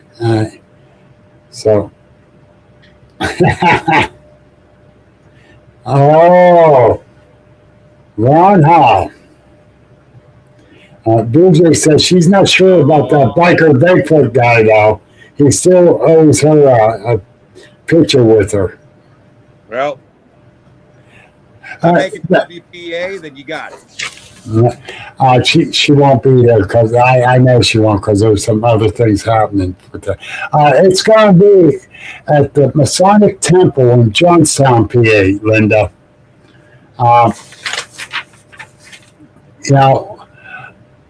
Beginning of last month, they asked me if I take over hosting it. And I said, well, what do you like going on there? Nothing yet. So, they gave me kind of free rein to take off with it, and I did. And so from the beginning of last month to now, this is everything I came up with, along with, the vendors are filling in. For 2 years in a row, they had vendors on 2 floors. The bottom floor didn't do good. They really didn't. And I told them we're not doing bottom floor. Don't want disgruntled vendors. So we're limited to vendors, and we're slowly getting close to capacity already. So, but the thing is that it's going to be an interesting event. It really is. I'm looking forward to Tater's presentation, though. I want to see how his works with that silicone foot. I saw pictures of it. It's like, oh, this is going to be neat. But yeah, so be prepared for a great time. Oh, we're probably going to have a cosplay contest and have it parade around the event too. So that's going to be interesting. But the fall event over in Ohio, whatever, I can't remember what they call it. They do a cosplay parade, and wow, do they get the characters there. Hopefully we get the same. But that's all I got to say about that one. Okay, Forrest. Life is like a box of chocolate. That was my opportunity. I got you. And it worked, because I still like my box of chocolate. Don't forget the Dr. Pepper. Go to your corner and come out fighting clean. Filaying. Or we can have a little peppermint candy. Wait a minute. Well, I'm going to take the opportunity to plug, because what we need to remind to follow us, follow our pages, and they can see every step of the way where we're going to be going and what we're doing. Which is something that Bill and I have been doing, and so have many other people just sharing what they do throughout the year. We're talking about them now. Like my personal page, Ron Howes. I got Biker Bigfoot. I have Believe in Yourself, Fight Against PTSD. You can find me on TikTok as Biker Bigfoot. You can find me on Instagram. And the couple other things that are going on that are going to be seen very shortly. Last year, Jason Kinsey made that song, which you got to witness, Biker Bigfoot's Love for Chaos. That is on YouTube, Spotify, Apple Play, and I think another one was on there. I can't remember. I heart tunes. Okay, stop. Chrissy, hold up the cue cards. He said. The other thing that came out last year, which everybody got to see, that wonderful event, was our wedding at Sutton. It is on YouTube. Jason Kinsey filmed that. He did a wonderful job putting that together for us. It was we had a blast. I never expected the wedding to be the way it was, but going back to what Bill and Dave were talking about earlier about how being in this field, you don't just create friends, you can't create family. And when I opened up and started coming out, being Biker Bigfoot, and Fred, believed in what I was doing. And you finally came out of your closet. Yeah. Okay, Bill. So, come on. I was having a heartfelt moment for a second. I'm sorry. But Fred was always just like happy to see me show up, and then like Pharrell, I started speaking about my cause, and that's whenever Les approached me and asked me to come down to Sutton. Well, Sutton I did the very first time in 2022. I rode down, got my hotel, and I got to introduce Dr. Mildrum, and rest in peace for him as well. That's another great one we lost. Very much so. That broke my heart. I had the pleasure of getting to talk with him the next day down at the event. So, thank you, Les. Les loves telling a story about, what we were talking about, me showing up at Hillman. So, being able to get out in the public eye like that, gives us the opportunity to share our story, get people to open up about theirs. And it really opened things up. So going back to Sutton every year after that, I had no idea that Christy was at the same shows that I was. And then all of a sudden we find each other at one event. We found each other at another event and yet another event. And we came together at Sutton. So it was just only right that we did it there, because Jeremy Maddox, Thrifty Mountaineer, does weddings in a Bigfoot costume. So if you go to YouTube and you find Ron House and Christy Chafin, Biker Bigfoot, Cryptid Chaos on YouTube, you can see the wedding and what Jason did for that. We also had that whole month of June where Jason and I were going and doing different things, different events. We were filming. So there's my plug. There is a Mothman documentary coming out very soon that Jason and I did together. So I will be on Searching for Sasquatch. Whoa. What? Is that the same one our beautiful friend Linda Sedgman was in? Yes, it is. Okay. Mama Linda. Yes. We had the opportunity. This was really cool for me because Jason and I had it all set up that we were meeting in Marionville and coming back to my home. And then we were spending a week-long investigation. And it was not that weekend, but the following weekend, we went to Haunt Fest, which was a groundbreaking event there in West Virginia.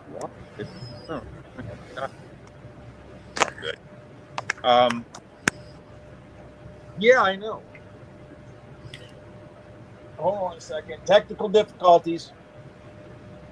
Dave, you just got a couple pictures sent to you of their wedding. Linda, Salt Fork is May 3rd at the Bigfoot Festival at Salt Fork. It's May 3rd. You got it straightened out now? Yes. My phone came unplugged. It was getting ready to die. What was you saying about May? Linda asked it was both events. The Flatwood Fallout and Salt Fork was May 2nd and 3rd. No, Salt Fork's just May 3rd. So Sutton's 2 days or 1 day. Yeah, I should be there for both days. For the Fallout Fest. Again, this is something new that I'm doing. I thought it was very interesting that the Mothman and the Flatwoods Monster was in it, and I was just like, okay, you know what? We're going to take Biker Bigfoot to something different. Let's try this out. The way I look at it is the more exposure to Biker Bigfoot, the further I can reach with the cause. Yes. It doesn't matter who you are, where you're from, what you're involved in. PTSD is everywhere. So I want to get Biker Bigfoot exposed to everything I possibly can to get that awareness out there. If anybody's ever seen my vest, it says it right on my back. It's just like a regular biker's rockers. Believe in yourself, PTSD. And the thing is, folks, Ron is not only Biker Bigfoot, but he is a very good one promoting the PTSD. and get help. And he will help you or get you to help. And I did something at my one event, and I told Ron I got a military friend of mine that's getting up. I'm giving him a certificate, but he worked with the vets since he got out of the service in Nam.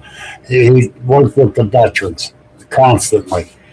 And this was 4 years ago. That first event I put on for Penn Ohio Paranormal Conference, I said, Ron, I want you to give him the... You tricked me. Thing. Shut up and let me finish my story. So I got Ron up there. I got Vince up there. And I tell the people, I says, I kind of tricked these guys a little bit, saying that I needed them to give each other a plaque. I said, but here it is. Vince. And I talk about all the time he spent with the vets. I says, and then here's Ron, who does with the PTSD, with the Soulless Man, and other people. And it's true to my heart that what these guys done. So I had a plaque for both of them. And appreciated both of them for what they've done. And Ron's like, I'm going to get even. I'm going to get even. You tricked me. Oh, yeah, I did trick you. You never got even. So, there, buddy. We got 3 together this year.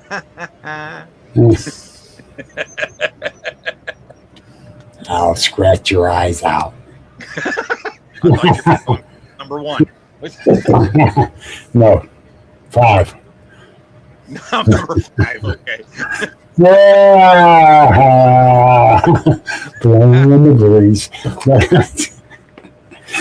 Poor Dave don't really get to talk, does he? I told you, I'm fine, man. He just said, let's go. Now, welcome to Dave's show that we took over. We hijacked it. Hey, you guys are fine, man. Yeah, we did warn them. Oh, my God. So now that my technical difficulties are over, I wanted to finish talking about that. Jason, About what? We did Haunt Fest together. Yeah. If anybody's ever heard of this, it's Lake Shawnee. Yep. That's the lower part Been of there. And I would say from my house, we're a little over 4 hours away. But we trucked on down there, and everybody had probably seen some of the lives that we did. I tell you what, it was a very interesting thing. I've never done anything like that before. I absolutely loved doing it. We met so many new people, as we always do when we go places. It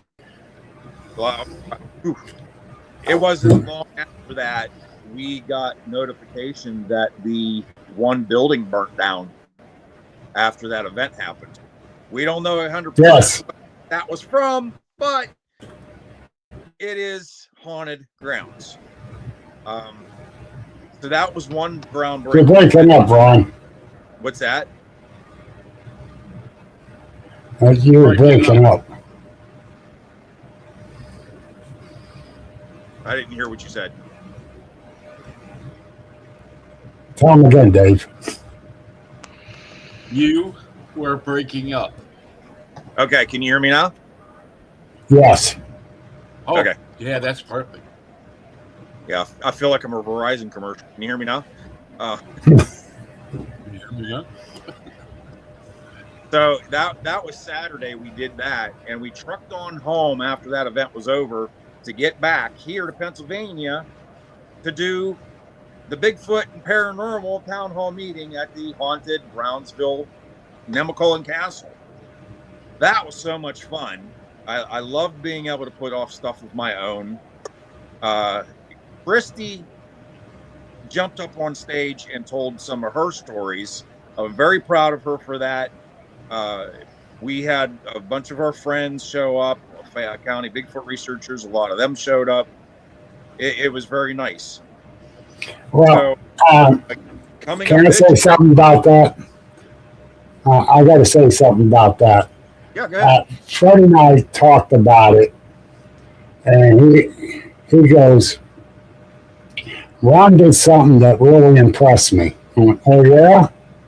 He goes, yeah. He thanked us for getting him started. He says, Bill, he's like you. He tells people who helps them. And he says, I'm very proud of that man. I will never forget where I came from and where I started. It's always going to be talked about because I'm very of how it all began. I'm amazed and thankful every day that I get an opportunity to get out in the public and do what I do because of where I got started. Yes. So, like I said, I'm very honored that I'm able to speak at the Patsy Hillman event. I'm honored that the people I've met, Dave, he's one. From day one, me and Dave became friends, and he's always sending me little tidbits on and off throughout the year.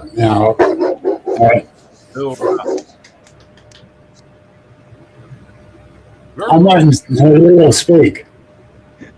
Yeah, I'm letting him speak. I said Bill rocks. But Bill, wait till you meet me in person. Then you won't like me.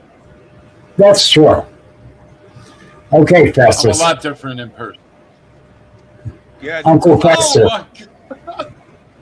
Uncle Fester. I got to share that with my wife. He just called me Uncle Fester. That ain't the first one. You ain't the first. It's let me see. Is my hair standing up? I'm sorry, I couldn't resist. But that's the thing. Like Ron said earlier, we become one big dysfunctional family. Truthfully. And I got nothing but respect for you guys there.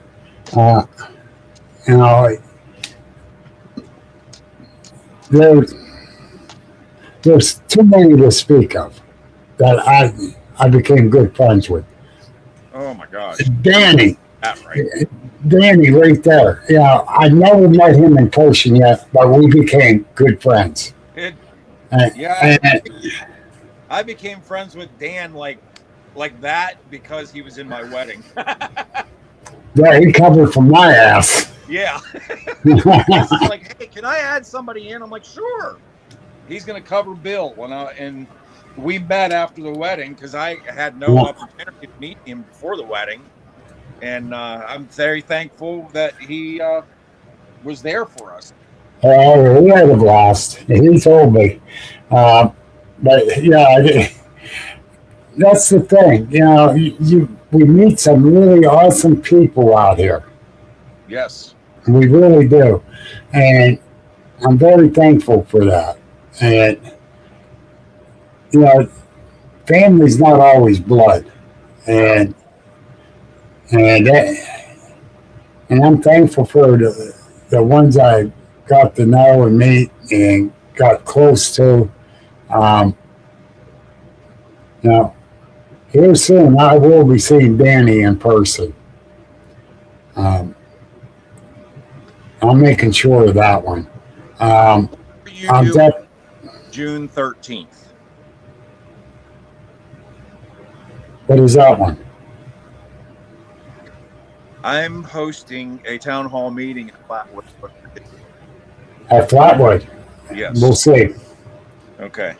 Because that's the next step that I wanted to talk about is that Jason and I are going to be getting together on June 4th to head to New Jersey to do the New Jersey Devil. when we're done there with the investigations, we're heading to West Virginia to Flatwoods Monster. And You're breaking up again. us are going to be there. Hmm. And I haven't got everything worked out 100% yet. I'm going down next weekend to talk to some people. But it's going to be small, just like the castle, but it's going to be fun. I'm bringing in, like I said, Les and Danny, the Flatwoods Monster Museum, the Bigfoot Museum, and a few other people. But once I get everything finalized to get that out, I'll let everybody know. I've already been talking to a few people about it. What else do we got going? I don't know. You are going to be in White Deer Park together. Yep. Oh. Memorial Day weekend. May 23rd, I think that is. I'm not 100%. I don't have my calendar in front of me. I believe that's what I got asked to come down to Hagerstown, Maryland, to make an appearance at their parade. So I'll be down there. I'll put the information out on my page. I was at. Hey, Ron. Is that the one? What's that? That's where Dave had his one event. Oh yeah, I was down there for Rats and Reapers, and the mayor came to the show just to ask me to come to his Memorial Day parade. I was like, wow, that's cool. Hey, Ron. Yeah. Which event were you looking for? I have your list right here in front of me. The Memorial Day parade, I think. The Memorial Day parade. May 23rd? Yeah, that'll be May 23rd. That's correct. Yep. Okay. Yeah. May so 23rd. Yeah. May 2nd and 3rd, Fallout and Flatwoods. 23rd will be the Memorial Day. May 30th will be Hillman Park. That's Yeah. correct. Yeah.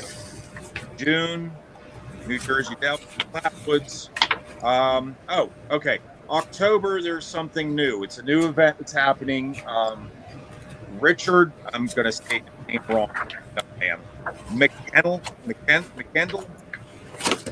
Bill. Don't know the name. I don't know the name. Richard McKendall. The canvas? Yes. He is hosting. I always cannot say his last name for some reason. Nelsonville, Ohio. They're having a Bigfoot jamboree out there. So I will be out there for that. When is this? October 2nd, 3rd, and 4th. Okay. Don't check into that.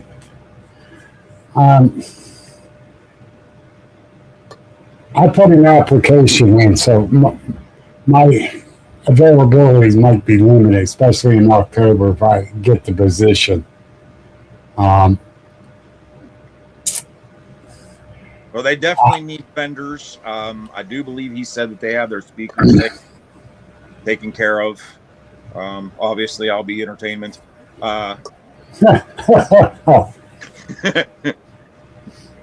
We'll get you there, and we'll be double entertainment. Yeah. But I'm definitely see what happened with this application I did. I don't really want to say much, but Hillview Manor is looking for tour guides and volunteers, and I put my application in. I love Hillview Manor. Cool. I Put went my there application. twice. I put my application in for tour guide. And I was joking. Bill Rogers, I was joking with him. He says, if I put my application, does that mean I get to work with around Dale and Donnie? And Bill said, yes, you will. And someone says, right now, Bill, while you can.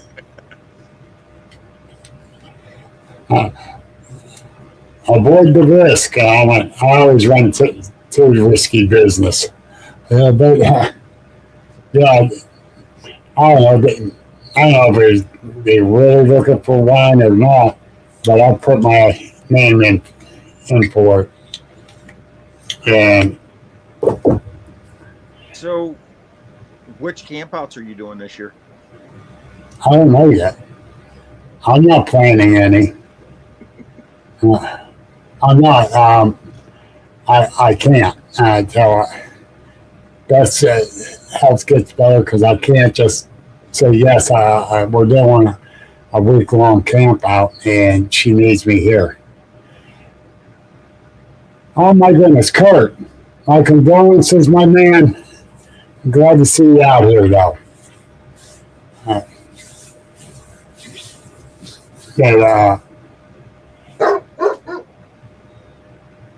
Spaghetti Hero, noisemaker, like my dogs. But with all honesty, there's a lot of different events out there, and it's kind of hard to plan to go to everyone because there's so many. It is very hard. Yeah. And some of the ones I like to go to are too far away. And that's what bothers me. It's just like, I really want to go, but things here with Buck's health and that, and I just can't do it. And Well, I'm going to tell you, I'm going to be surprising some people at some campouts. I want to get out with some of my friends and go to these campouts with you. I'm going to be trying to, well, I'm not going to say trying to. I'm going to be revisiting some old stomping grounds where I used to do some investigations because of some of the new teachings that I learned. I want to re-establish some of the stuff that I've done over the years. But at the same time, I also want to get out with some of my friends and make some memories and see what we can do together. yes. I want to get down there with Wes for, he came up here and went up around the one area, and holy shit, he's a mountain goat too.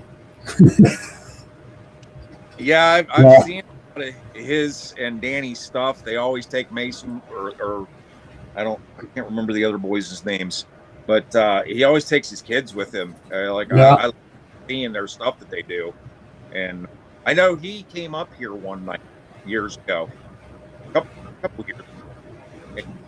I was having some increased activity, and he came up one night just at the spur of the moment. He's like, "Yeah, I'm coming," and he stayed all night out in the driveway in his van. Yeah, Just kept track of what was going on back here. I just with him. It's like I said, I want to make some memories with my friends. Yeah, it was kind of weird because he gets a hold of me and said, "Bill, I was going to head to Southport." It was on a Sunday. He said, "I was going to head over to Southport, but I started thinking, I want to come up and go out with you up there. Can we do this?" Yeah, come on. Yeah, and he came up. Jimmy King, and I got a hold of him, let him know that Les was coming. So Jamie came out with us. "Hey, Mary, how you doing?" So yeah, we really enjoyed it, and of course, Les found our print because he got ahead of us, and it's like, dude, you're supposed to wait for us. we can find it together. But no, yeah. But I will never, ever forget to take plaster with me ever again. Because I was on an investigation down in Virginia, and I found handprints. Mm-hmm. And I got pictures. It Yeah. took my hands by 3 sides. And I tell you, I kicked myself for not having plaster with me that day. Danny, you're 110% right. But you They came, the Les's family is awesome. He's right. You know, me and Mason, we became friends real quick. That boy could chop your ear off too. But, you know, and his dad has taught him so much. He's telling you stuff, and it's like, wow. And it, you know, yeah, that sees a lot. Or are you talking about Mason being the mentor? But you know, it's just they're the nicest people. Him, Jen, and Mason, Jax, none but love and respect for that family. Yeah, they are awesome. And I tell everyone, Les is the ultimate researcher, investigator, and he gets upset with that. But he actually goes to the library to look up history of the area he's going to investigate. He gets on the internet, check things out.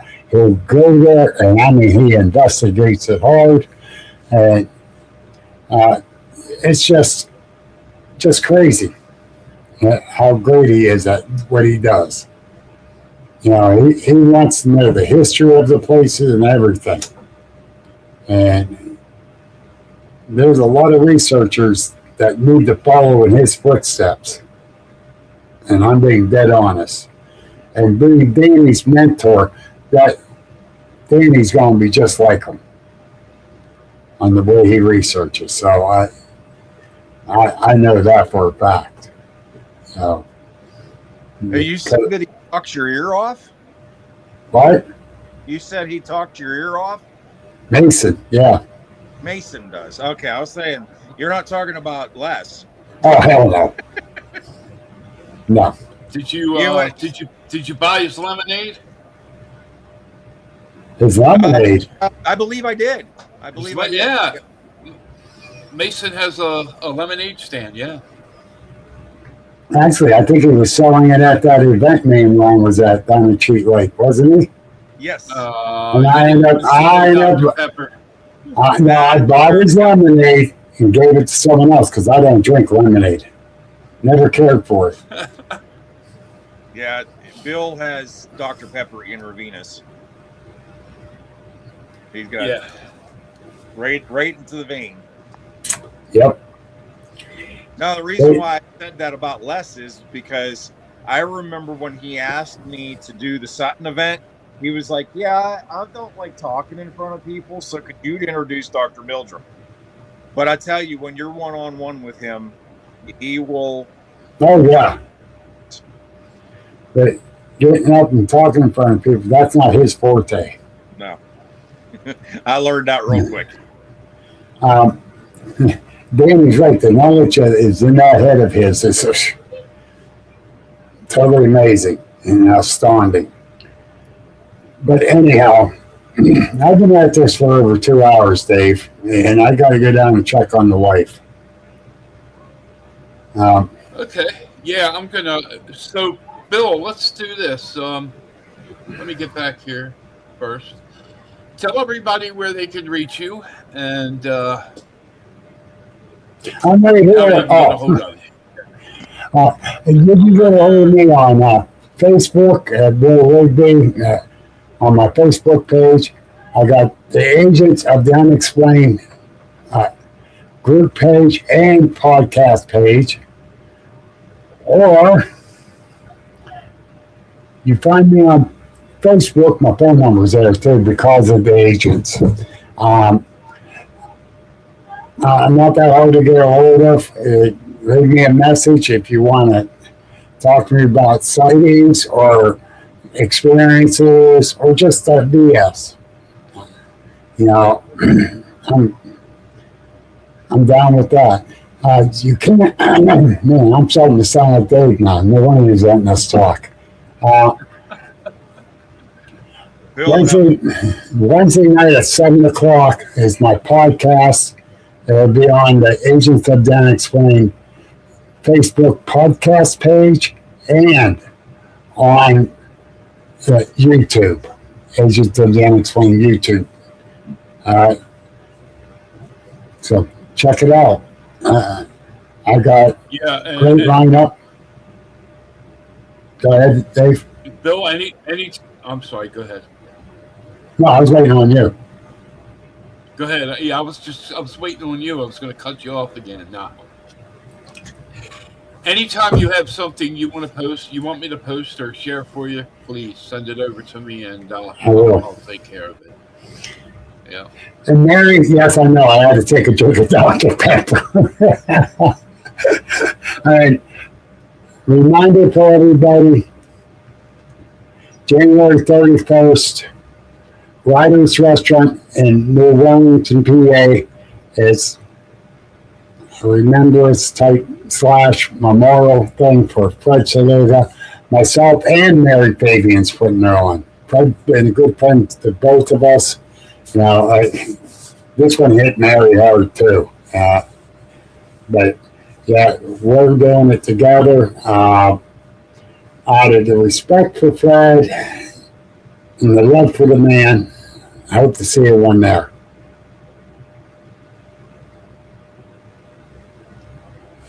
And that's all I got to say about Bill, that. Thank you. Bill, thank you so much for being my guest tonight and being on here with myself and Ron.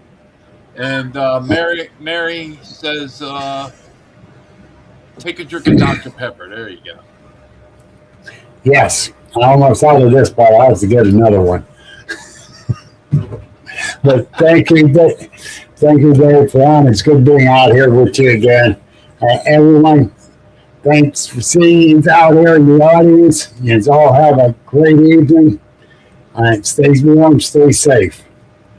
Goodbye, all. Good seeing you, brother. Good night, Bill. All right. Okay. Ron, are you there? Yes. Can you hear me? Oh, okay.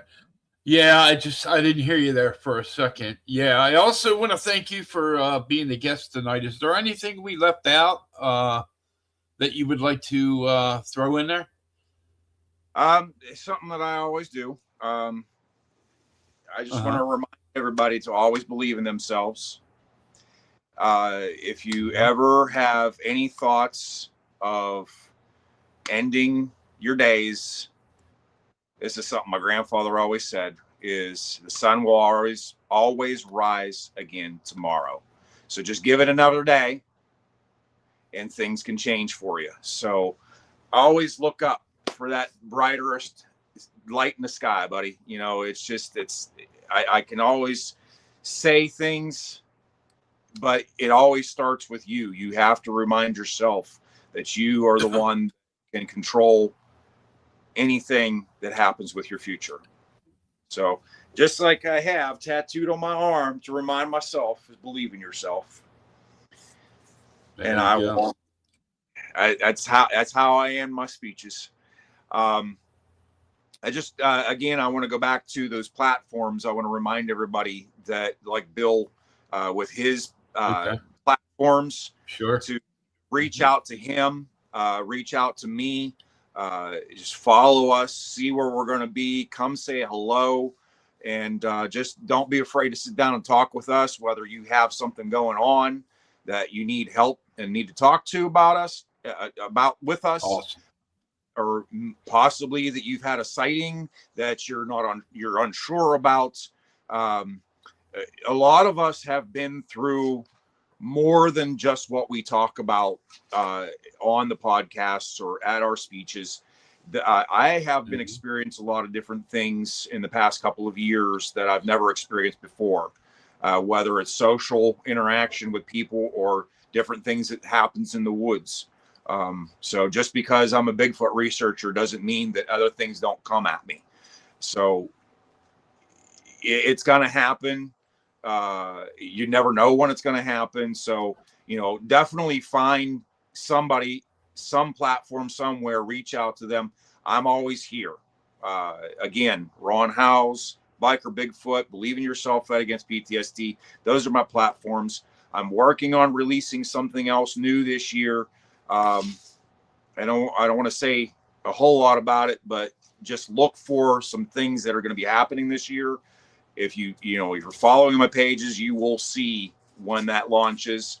And I will share Christy's website whenever she gets everything finalized. That way everybody can find her and go to her page. I make Bigfoot. Yes, she is a resin artist. Oh, I'm sorry. And there's Eddie Leo. He's reminding me that he has a Facebook page and a TikTok and an Instagram, Spaghetti Eddie Leo. If you want to see his videos that his mom and I are working on, we have a lot of fun stuff. Christy is a vendor. We met at a show. She hasn't been able to vend this year because of this needs that our dog has. So that's why she's got her website opening up. We've been doing videos over the winter just to keep the interaction with the public. And once everything starts back up, you'll see us out there again. I know I'll be out there this year. I explained some of my events. If you want more information about it, just follow my page and look for those events to pop up for everything that you need to know about them. Awesome.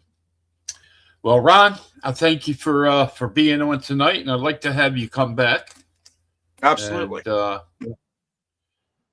so I'm going to go ahead and get out of here. I'm going to put you in the green room. I'll be there in about 2 minutes, I guess. So okay. Thanks again, and God bless you. Thank you for having me. Thanks for everybody watching, and hope to see everybody soon. All right. I want to thank the listeners for tuning in tonight. It's been a good night on this snowy evening. More snow to arrive, but the first one, I'm kind of under the weather, and I was a little quiet tonight, but I apologize for that. But thanks again for tuning in. Don't forget to come back next Saturday and watch us again. Thank you.